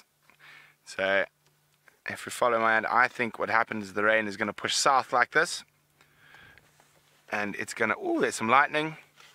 And it's going to push through this gap and follow around and then head up to the north, but behind us. I think we're sitting in the spot where the rain is going to miss again. But maybe I'm wrong. We'll find out a little later. So one of the reasons I've come into this area is Shadow might, if she is denning in the area, I think she is, she might utilize this area around Impala Road as a hunting zone. So hopefully we'll find some leopard. I know Craig wants to see a leopard, so fingers crossed. And it is quite spectacular because we're driving along the face of this rain. You can see it there. And look at me, I'm so nice and dry.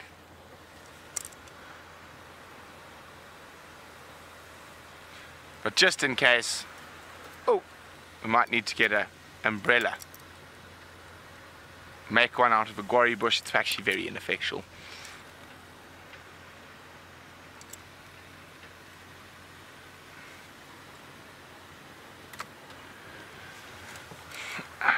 Hello, Cat in Tampa. Cat says, wait, Shadow has new clothes. It's my theory. From the last time I saw her, she looked heavily pregnant, and she hasn't been seen since. Just the way she was behaving, and she was moving in a very localized area around a set of quite impenetrable little river systems. So I think she's had cubs. I'm not saying she has had cubs. No one has seen any cubs. I'm speculating that I think she might be denning. Standing by, Uncle Michael.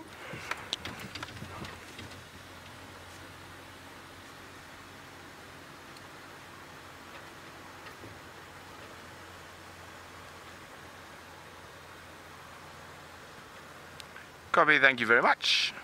So that's from Mike Grover, Candice's husband, and they are the management, or Candice is the general manager here at Djuma. He's just letting me know the Nkumas are 500 meters north of our boundary, and if they were going to pop up, he was just letting me know where he thought they might, but currently they are flat cat.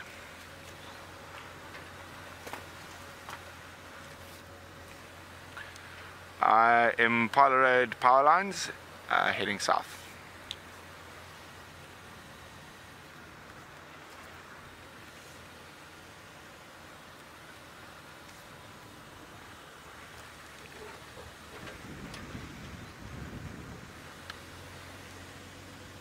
Okay, now the one thing, there's a bit of wind around. That's why I'm driving quite slowly. I'm trying to make sure I don't hear or don't mishear any alarm calls or things like that.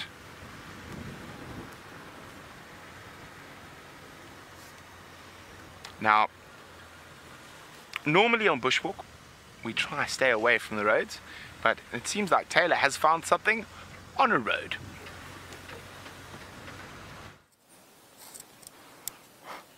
And I'm so glad that we walked on this road in the end, because look at what we have found. Now, I can't play a game with you because I think it will take ages. I don't know if any of you will guess this as to what has happened here. This is a very difficult one. But perhaps we shall try, but you've got to be quick with your answers though. So this will give it away. Let's see how good all of you are. See this piece of dung? I'll give you one clue. Whose dung is this?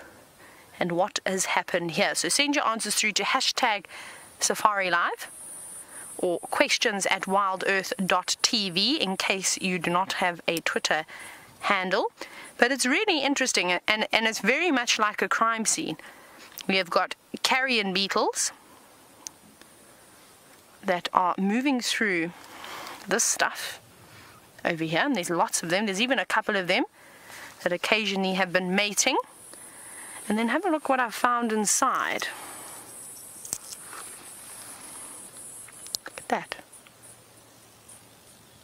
That is a hoof of something. A very small little hoof. Can you see that? That's actually one side. Let me find the other piece. Here we go. I don't want to really touch it with my hands. Try and pick them up together. Can we? Yes, yes, we can. And we'll put them down here so you can see. Okay, I don't care. I'll just wash my hands. That lasted long. My mom will kill me if she sees me playing with the remnants of animals. But as you can see, tiny little hoof over there, most likely from something like an impala, because there's loads and loads of impala lambs out and about at the moment. Look, here's little bones.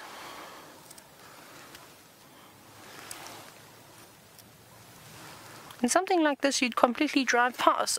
These teeth, look at that, all from this one animal's feces. So I hope we're sending in some guesses as to what you think it is.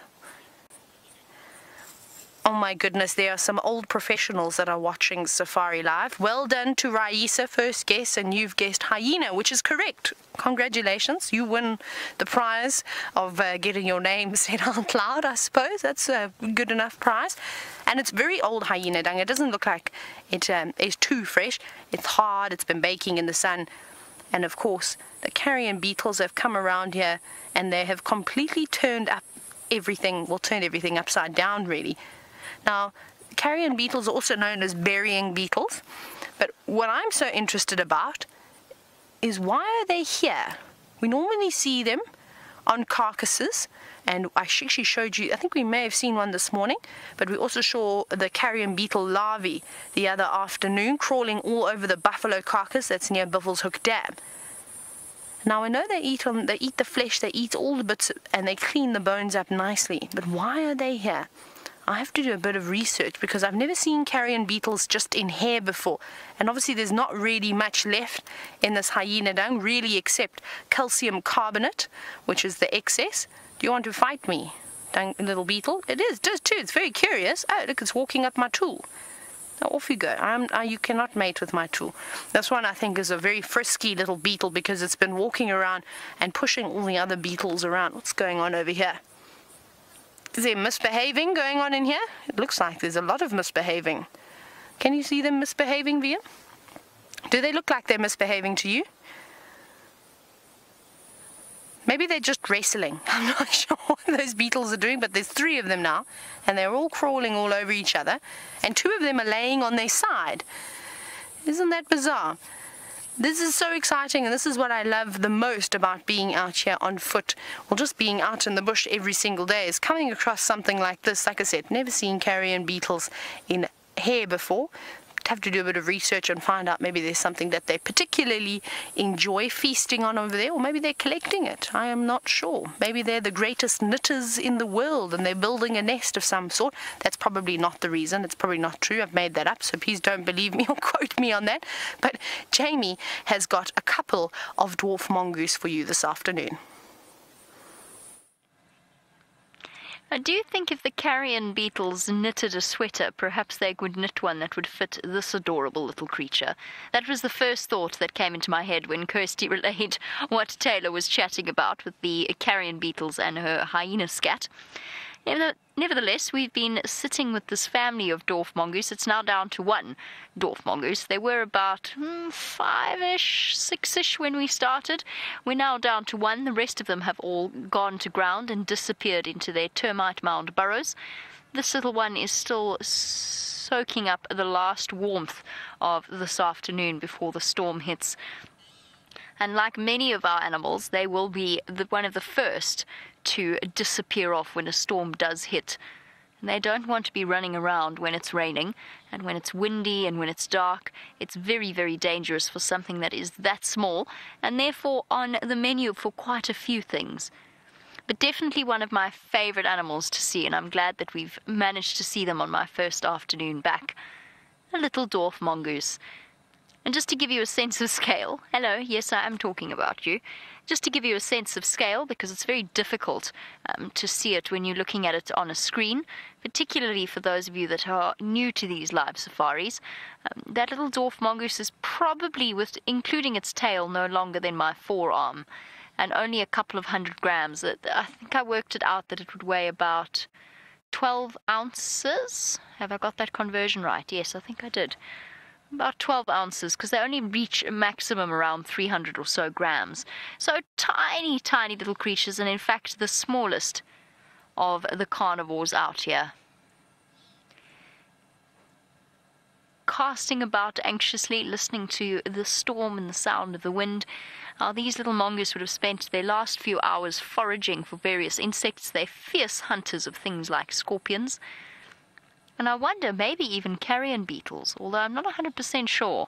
Somehow I don't think a carrion beetle, like the one that you saw with Taylor, would be all that appetizing for a dwarf mongoose. I'm not sure. There's an interesting point. We'll have to go home and research that together, Taylor and I, whether or not a dwarf mongoose would eat a carrion beetle. I think so. I don't think they'd turn their nose up at that.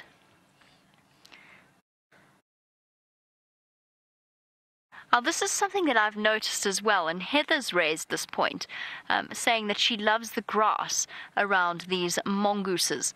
And Heather, oh, there's a tick on that one. You can just see the tick at the base of the grass there in the middle of your screen. That's looking for the passing or any kind of passing animal to brush up against it so that it can grab on and proceed to make that poor animal very uncomfortable. Heather, I agree with you. In fact, this is one of my favorite grasses, that and Natal redtop. It is called feathertop chloris. It's one of the sort of the many chloris species that we get out here, but this particular species is very prevalent in this particular area, and it likes to grow on termite mounds. And Heather, I'm not sure if perhaps you are a new-ish viewer. Maybe you've joined us for the first time during our summer months. Last year, we had the most amazing scenery because we'd sit with the hyenas for hours and hours, and that was about a year ago now. We'd sit with our hyenas at their den site, which was underneath a termite mound, and this grass would provide us with the most incredible scenery because the sun would shine through it first thing in the morning, and the little hyena cubs would be dancing up and down about in it. I'm just going to jump out for a second and grab some so that Heather can have a closer look at this particular type of grass. I think Brent's right, by the way. I don't think that the storm is going to hit. I think it's going to go right past us. Ouch. Let's grab some chloris grass. You will do.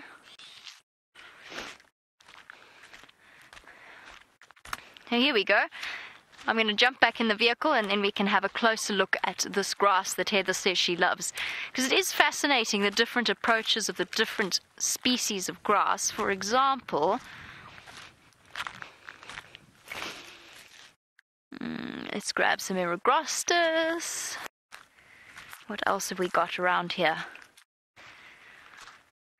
Okay, we're relatively limited for choice. There we go. So it gives us a really nice example of the different species of grass, and their different approaches to seed dispersal, because this, of course, is what the inflorescences are for. Now, the inflorescences are the part of the sort of the flowering part of this, or the seed part of the different species. So this is the grass that Heather drew our attention to. It's the chloris grass.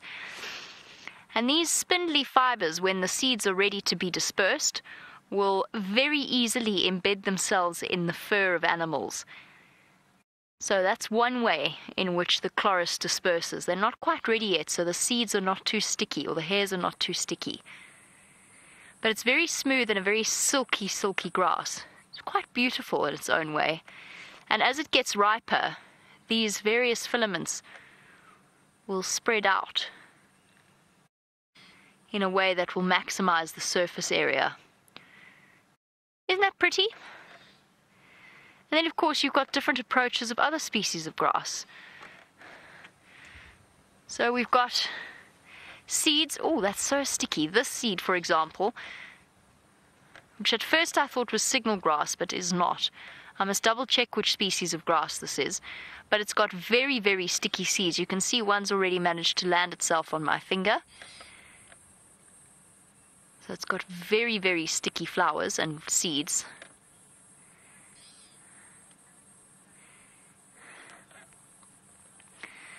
And there we go. Very light, and if I do this with this Eragrostis grass, which is one of the most common grass species, I don't know if you can see the grass seeds are actually flying away as I do it. So these are light enough to be borne by the wind. They're all floating away.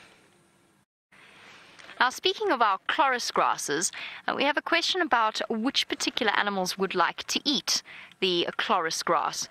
And the answer is most animals will. A lot of things, particularly on termite mounds, so this is in answer to Lionheart's question. I wanted to call you Lionheart's question. You wanted to know what will eat chloris grass, especially where it grows on termite mounds. Things like zebra will come through and nibble off it, and elephants will as well. It's not the best grass in terms of nutritional content. It's quite high up there.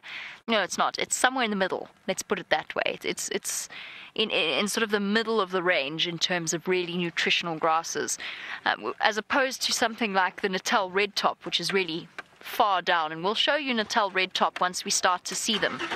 Beautiful red colored seeds, really, really pretty. They look like cotton. I don't know how to describe it. Beautiful cotton type covering.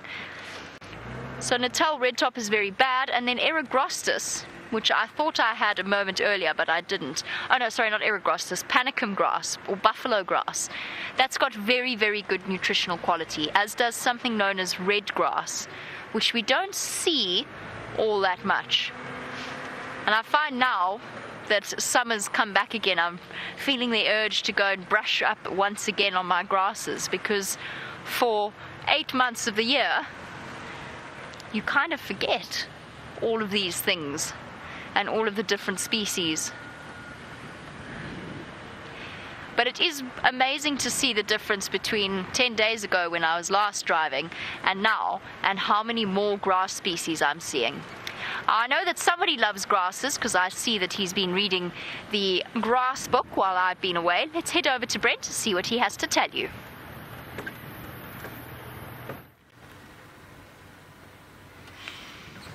I've only been reading the grass book because my grasses are so rusty. I didn't see any for the rest of the year. But I have been indeed reading the grass book while Jamie's been away, just doing some revision. So when I need to look at a grass, I'll know what it is. Now, as I said, I think we're going to be free of rain, or at least during drive. I think it could swing around again, but I do doubt it.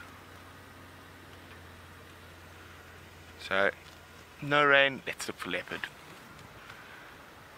Now, I've literally been checking Karula and Shadow's territory very carefully. No sign of either of them yet. Oh, another black-bellied bustard.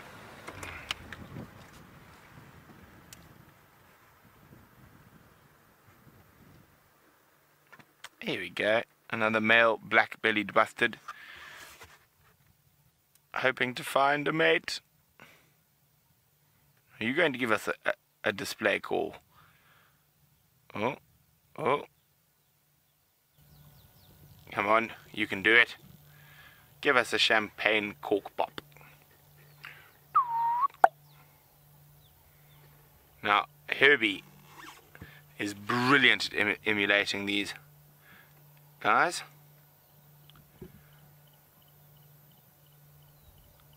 But you're not a female. Why should I display for you? Funny looking birds. You can see where they get their name from, the black-bellied bustard.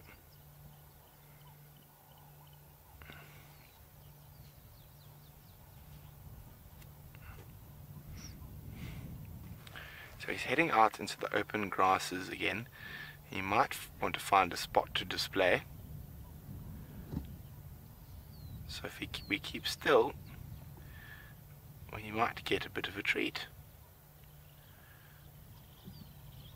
Now, they are polygamous breeders, so the female might mate with multiple males. Males play no role in raising the chicks. I think he's just gapping it across the road.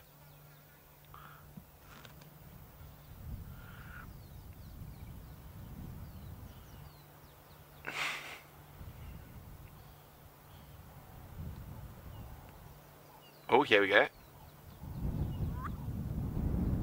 Now his head's going to pop up again. Bloop. There we go. Oh, at least he gave us one. Let's see if he does it again. Looking for ladies. Maybe he's just trying to impress Craig.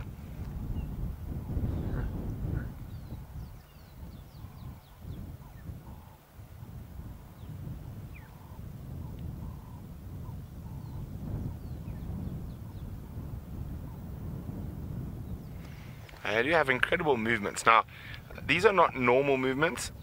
Oh, heads up again. No, is he going to do the pop? No. So even when you see how he's moving his head in a very snake-like manner, that is part of his display. So along with the call, there's a lot of visual displays that the black-bellied bustards will do to attract ladies. Oh, off he goes. And off we go. Now, Dee Dee, I was just chatting about Shadow, and you wonder whether it's Shadow from Big Cat Diaries. I don't think so. I think Shadow was a cheetah in Big Cat Diaries, not a leopard, firstly. I actually haven't watched it. And secondly, we're probably over 1,000 kilometers away from where they filmed. Even more, actually, 2,000 kilometers. So that was filmed in Kenya, in the Mara Triangle, where James went to visit earlier this year. And we are in the Greater Kruger National Park in South Africa. So a long, long way away from Kenya. Now, Africa is a massive continent, one must remember.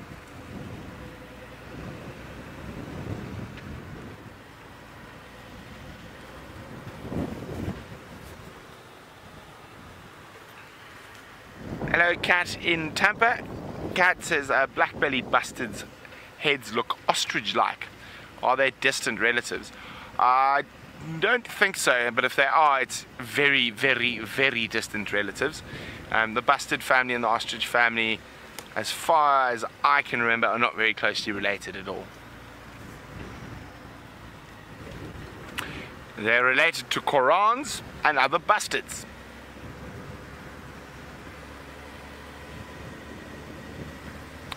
Well, maybe it's time for a southern boundary run in hope of Queen Karula. It's starting to get into really good hunting weather for her. As the wind picks up, the skies darken, the impala steenbok tremble. There's quite a bit of lightning around. Still okay. Ooh, that's a massive one.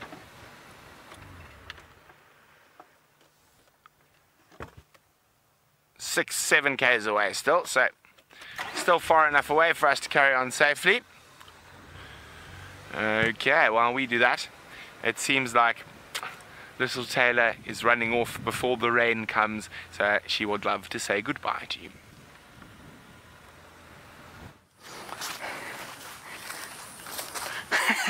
Brent is quite right. It's a little bit eerie out here now. The clouds have definitely come over ahead. The lightning is getting closer, and well, the temperature's cooling down, which is wonderful. So I'm waiting for the first drippy drop that is going to land on my head. But I suppose before we get any of the equipment too wet, I better say goodbye to all of you. But it's been a wonderful walk again, and I hope that you've enjoyed it. And I hope that... Oh, sorry. Rexon has just said he spotted something. Sorry? Oh, leopard tortoise, before I say goodbye, come and have a look. One last thing to show you. I couldn't work out what Rexon was doing. I thought it was maybe something big, and then he did small. So I thought, okay, we should be all right, but we'll charge on over to show you one last thing before we actually say goodbye. It's making an escape. Quick, VM! Quickly! After the tortoise. Right. Gotta run, VM. You can see this tortoise is desperately trying to get away. Don't worry, my friend. We're not going to harm you. You can see it's a little bit nervous. And I reckon with the bad weather that's on its way, it's probably going to tuck itself under a nice shrub now and settle in for the evening and, well, wait for first light tomorrow when it can come out and start its day again. Look at that. It knows exactly where it's going. And that's a good spot there. It's a little indentation in the ground, you can see. Nice leaves, a little bit of a roof to keep the rain off of it. That is the perfect spot for the most perfect leopard tortoise. But like I said, sorry about that, I'm going to have to say goodbye to you. So for myself, Rexon and VM, we hope to see you tomorrow morning for the sunrise safari. But like I said, put all the pressure on Brent and Jamie this evening to find you a cat. I'll see you tomorrow.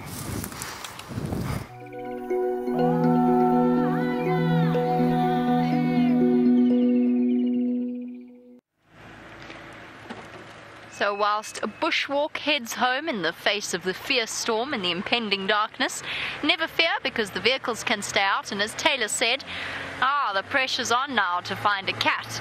I hear that the Nkuhumas are north of our boundary. I have no idea where Queen Karula is. As I said, when you get back from leave, it's always a very strange feeling because you feel a little bit out of the loop, so to speak, as though everything's kind of moved on and you've arrived expecting where everything to be where you left it, and that sort of thing. And while I was away, I went into the Kruger National Park and we went to go and stay at Letaba Camp. And I must say, as wonderful as that is, and I love the Kruger, I still get that childlike excitement from visiting the Kruger. Sorry, I know we keep talking about this, but it is such a dramatic sky. Let's just have one more look at it. It's so beautiful. Challenge those of you with very fast, very practiced screenshotting fingers.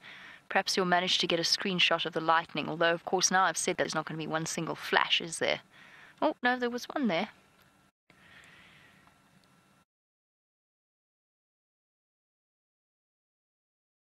Most dramatic. The ominous growl of thunder in the distance.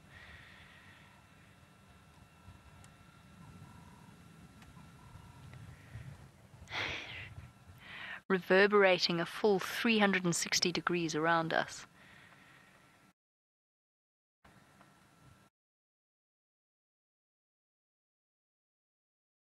Quite spectacular, isn't it? And what I was going to say was, in the Kruger, of course, you have to drive around in a closed vehicle unless you're on one of the official Kruger Land Rovers or Kruger Jeeps. And it's such a pleasure to be out in an open vehicle. And there's also always, especially for us, because we basically work in the greater Kruger area. So essentially we work in the same place as the Kruger National Park, just we're in the Sabi Sand and the Kruger's to the east of us. But there's no fences in between.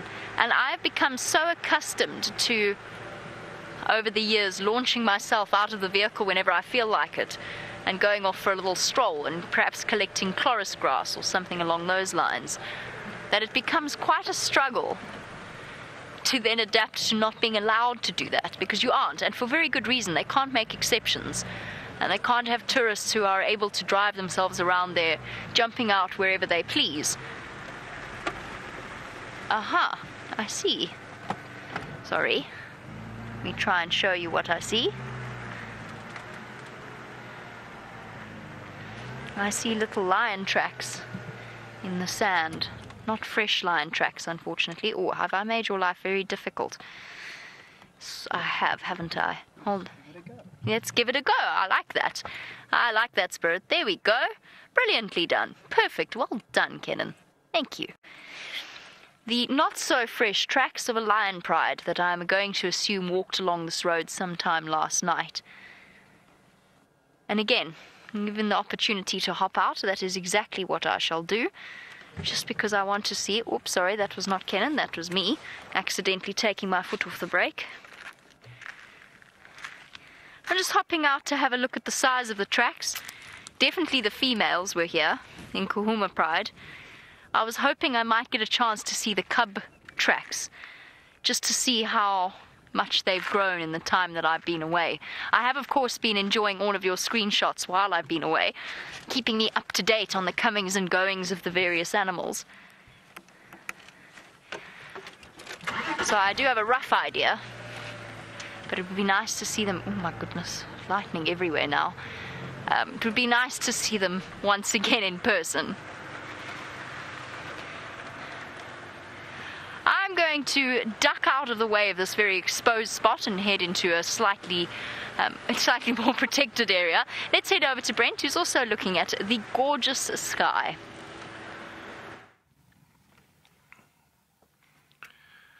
Isn't this absolutely stunning? Now I'm just taking a moment enjoying this incredible sky.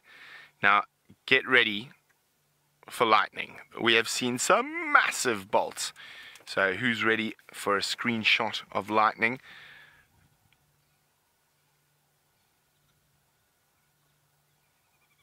Okay, come on, one big bolt. It's coming. I can feel it in my bones. Oh, there was a little one behind the clouds. Listen to that rumble of thunder.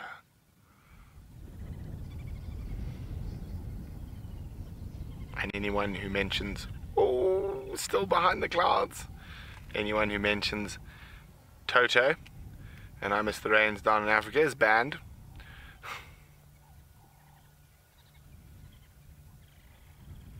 Just come a little bit to the right. I think that's where the next one's going to be. A little bit more. There we go. And you can see the edge of the storm, or a bit of the edge of the storm there. The lighter colour coming in from the west. There's still another storm behind that. Come on, I want to get one big bolt and then we can move on. Boom! Wow, that was a good one. Hey, oh, look at the go. Just zoom in on that spot there to the right. More, there we go. See those little hills there? A little bit more to the right. Look at that. Now that's right on the south, actually sorry, the western border of the Sabi Sands Game Reserve, and it's raining down there. So it seems like the south and western sectors are going to get some decent rain. I'm not sure whether us up here in the north are going to. Well, you can see the flashes behind there. Wouldn't it be fun to be sitting on top of that little hill while the lightning crashes about you? Let's Let's come out a little bit wider, a little bit higher. There we go. Stop there. I think that's where we're going to get a nice big bolt shortly. It seems to be quite a concentration of lightning in that particular area.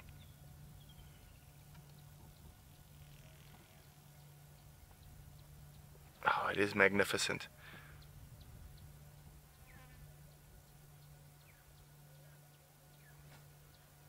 Donna loves thunderstorms. Donna, me too.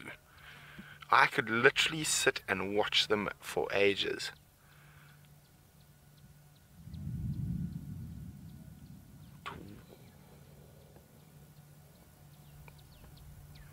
Come on, lightning. Play along. There were such big bolts there a little earlier.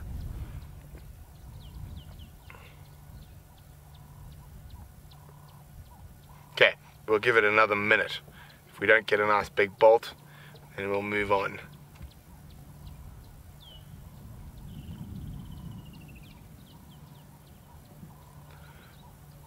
Oh, it's all just behind that cloud. There should be one coming through shortly.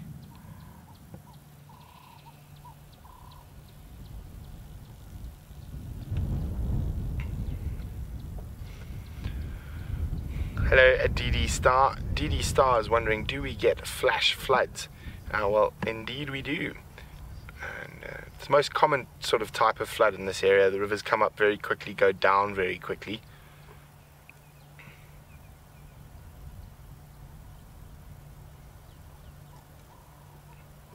Now, actually, while we're waiting for some lightning, just come out a little bit. I want to show you something, how amazing this is when you look at the different wind levels. So let's come out to the right and look at that cloud there. So zoom, and it's almost center frame now. Now look a little bit to the right. Those clouds are moving to the west quite quickly. I mean, it looks relatively slow, but I mean those clouds are seriously maneuvering. But then if we come out and come above us here and we look at these clouds here, so a little bit more to the left, yes, those ones there, and we zoom in on them a little bit.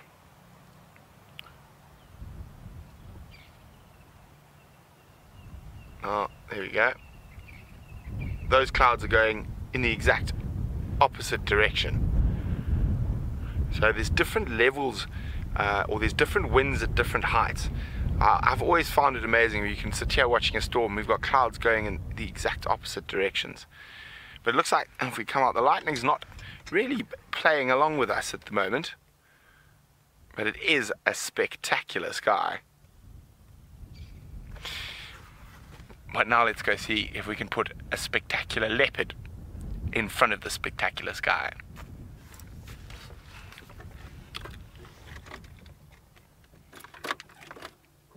Oh dear. Rusty, stop misbehaving. There we go. Now, Eyes Misunderstood would like to know, how quickly do things up in Africa? I mean, it all depends. Again, like anything, it can go.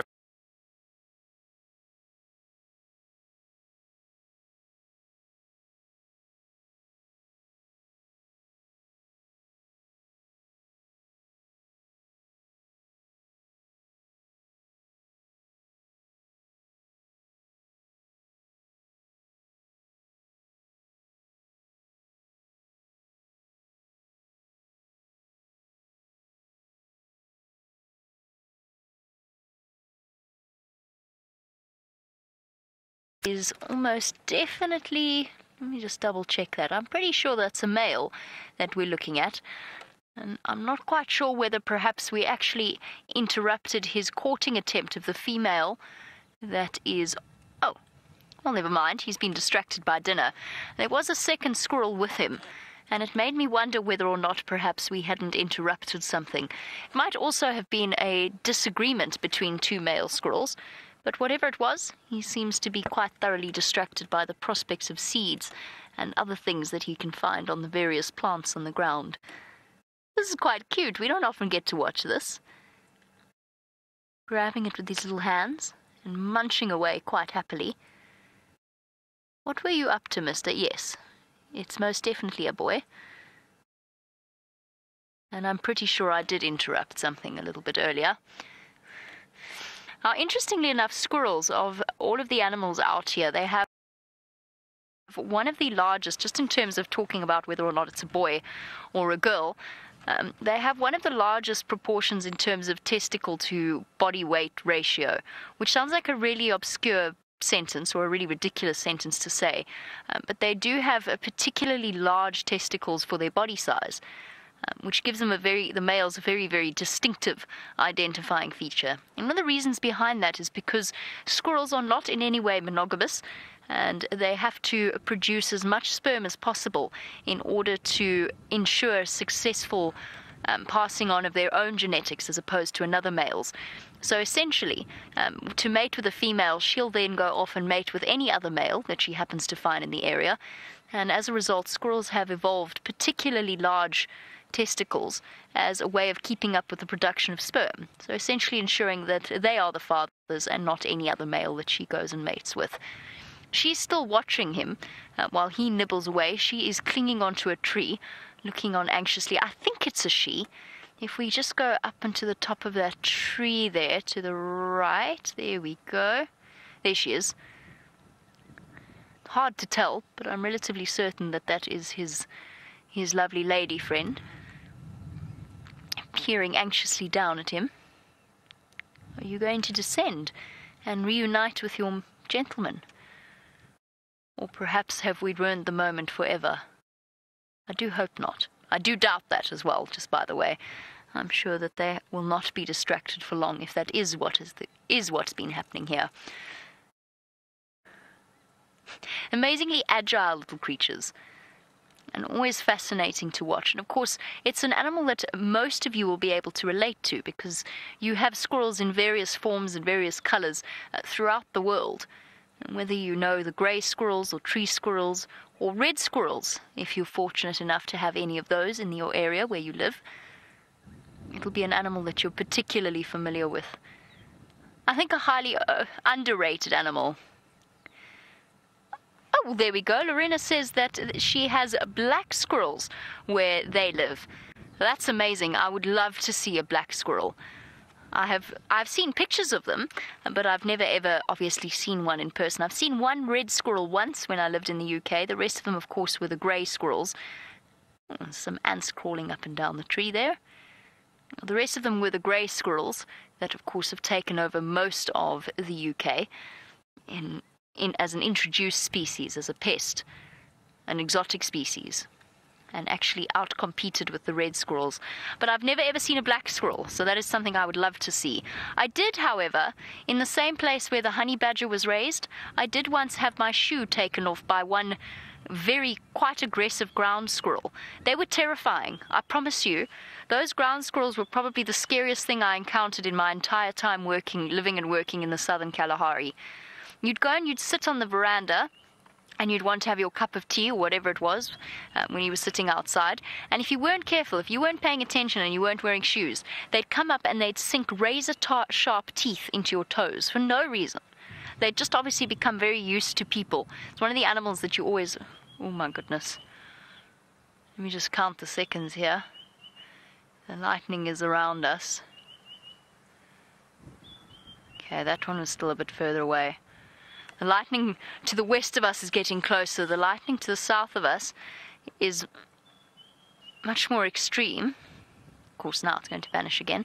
Much more extreme, but a little bit further away. I'm still going to keep heading for home. I don't think it's going to hit us, but I'd prefer not to find out.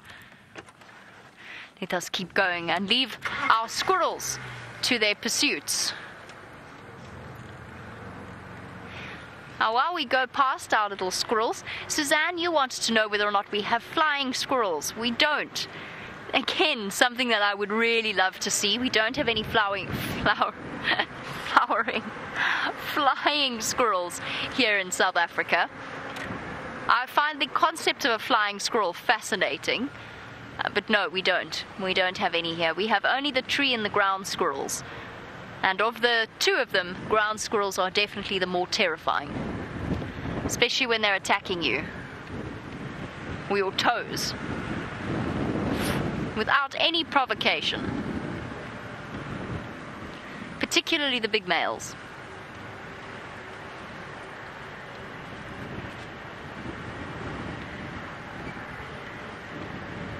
While I try and decide whether or not I want to be even closer to home than I already am, let's head over to Brent and see what he thinks of the whole atmosphere of the evening.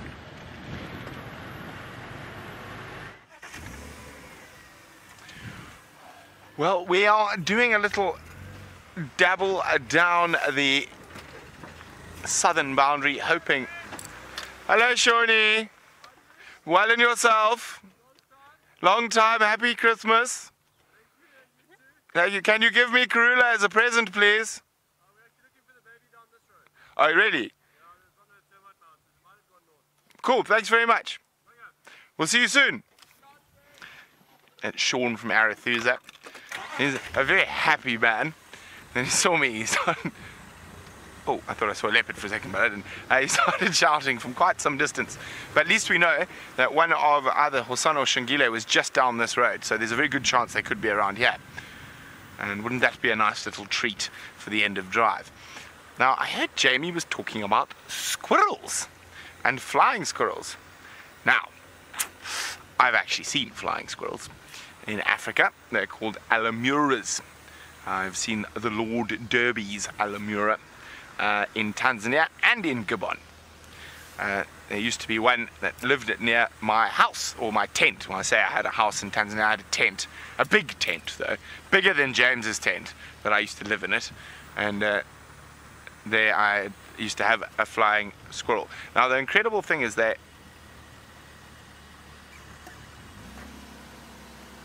Sorry, I thought I saw something on top of that termite mound. Now, the incredible thing is, they, of course, they don't fly, they glide. And to glide carefully, one needs to have gliding pathways. So they actually maintain those pathways. So when you're looking for flying squirrels, what you want to do... Oh, let me just get my spotlight out. Oh, it's still a little bit too light. When you're looking for flying squirrels, what you actually want to look for is where they've trimmed pathways, so they'll have glideways. So they'll glide down to a spot, move up a tree, and then glide down to the next. And they will trim those into perfect little avenues. So it is quite amazing. The Lord Derby's alamura. There's about 3 species, if my memory serves me correctly, in Africa. Now, yeah, see, I thought I heard something. Let's just listen for a second.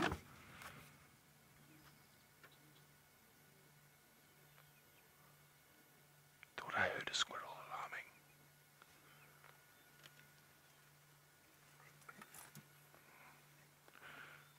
Just listen carefully.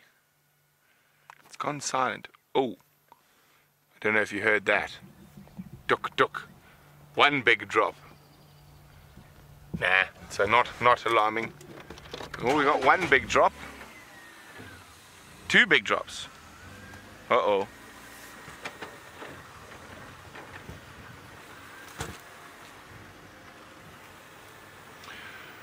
Hello, Justin. Justin's wondering what's the closest I've been to a lightning strike. I've actually been in a vehicle that's been struck before. But when you are in a normal car with rubber, being struck is not a problem. You're not earthed.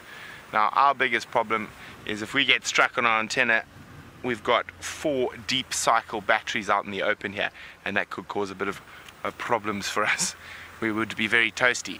But I've been in a car that's been struck by lightning in Botswana, and then I've actually been sitting about 40 meters. Only one dominant zebra stallion per herd. Yes, essentially, although of course you can get multiple zebra herds gathered together to make one large herd, sort of along the lines of there's always safety in numbers. But what will happen out here is that a zebra stallion will gather a herd together, so he will have his harem. It's known as a harem. Just, you know, like there are certain harems in certain cultures or in historical times.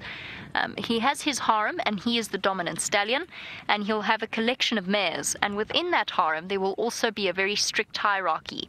So his oldest and most familiar mare, or female zebra, she will be the top of the hierarchy. She will be the one that walks at the front of the line, and she makes sure that she sort of maintains her status by severe kicking and biting if any of the other females become brazen enough to try and shove past her.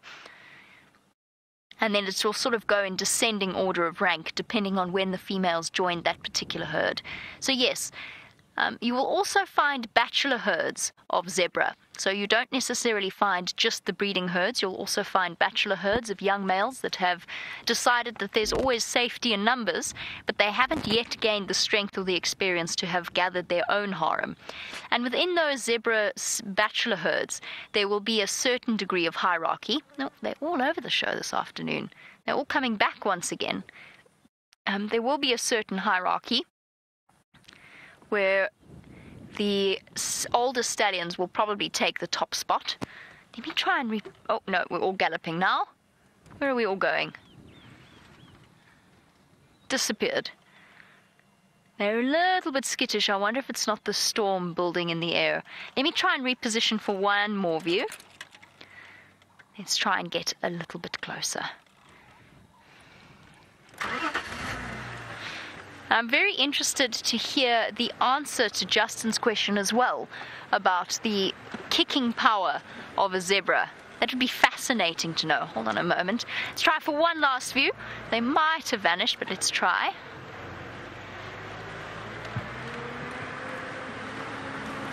Zebbies? Where did you go?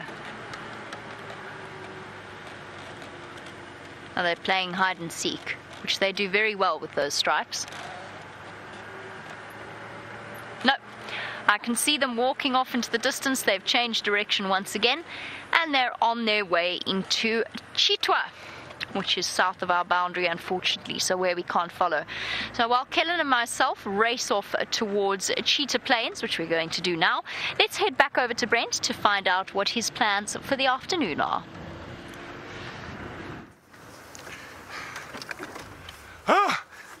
Oh, shade. My plan is to sit in the shade of this wonderful weeping wattle for the next 12. Of course, I'm joking.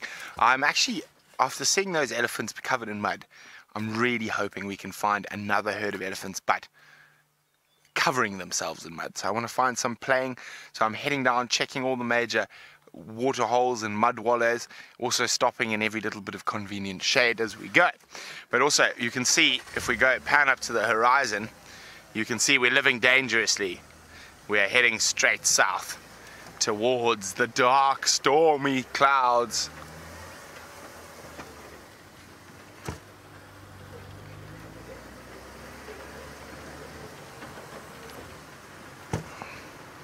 But we are hoping that there are going to be some elephants at Twin Dams.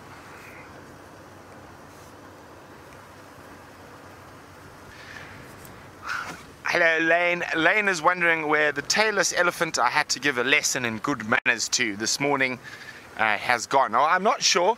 I wouldn't mind bumping into him again. Maybe he's had his morning classes. Maybe he needs his afternoon classes in good behavior around safari vehicles.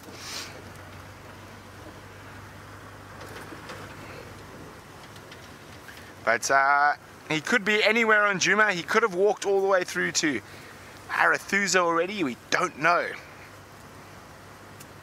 His general direction was to the west, so towards Arathusa.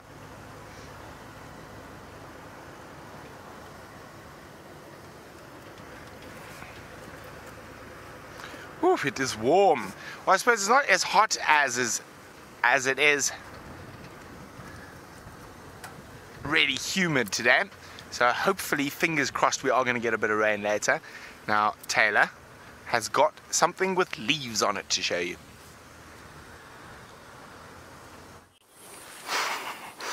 Not the most difficult thing to find, seeing as though, well, they grow everywhere. Now, we were chatting about marula trees earlier, and I showed you, of course, the fruit of a marula tree, though they're not ripe just yet.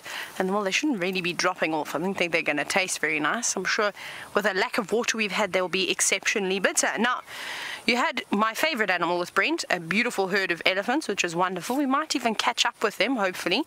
But I just wanted to show you how strong elephants really are. So, and we've shown you this a number of times of how elephants like to feed on the bark. We see it in the winter months. You can see that they have completely stripped away at all the bark here, feasting on the cambium layer, which is the layer where all the nutrients are transported from the roots all the way to the tops of the leaves, which allows them, of course, to grow and develop. Looks easy, don't you think? I'm going to now demonstrate how tough the bark actually is. Which knife are we going to use? Let's go for a smooth one. Now, it's really hard to understand unless you're here and you're actually feeling and you can actually feel the tree. But watch this. Let's go to this side.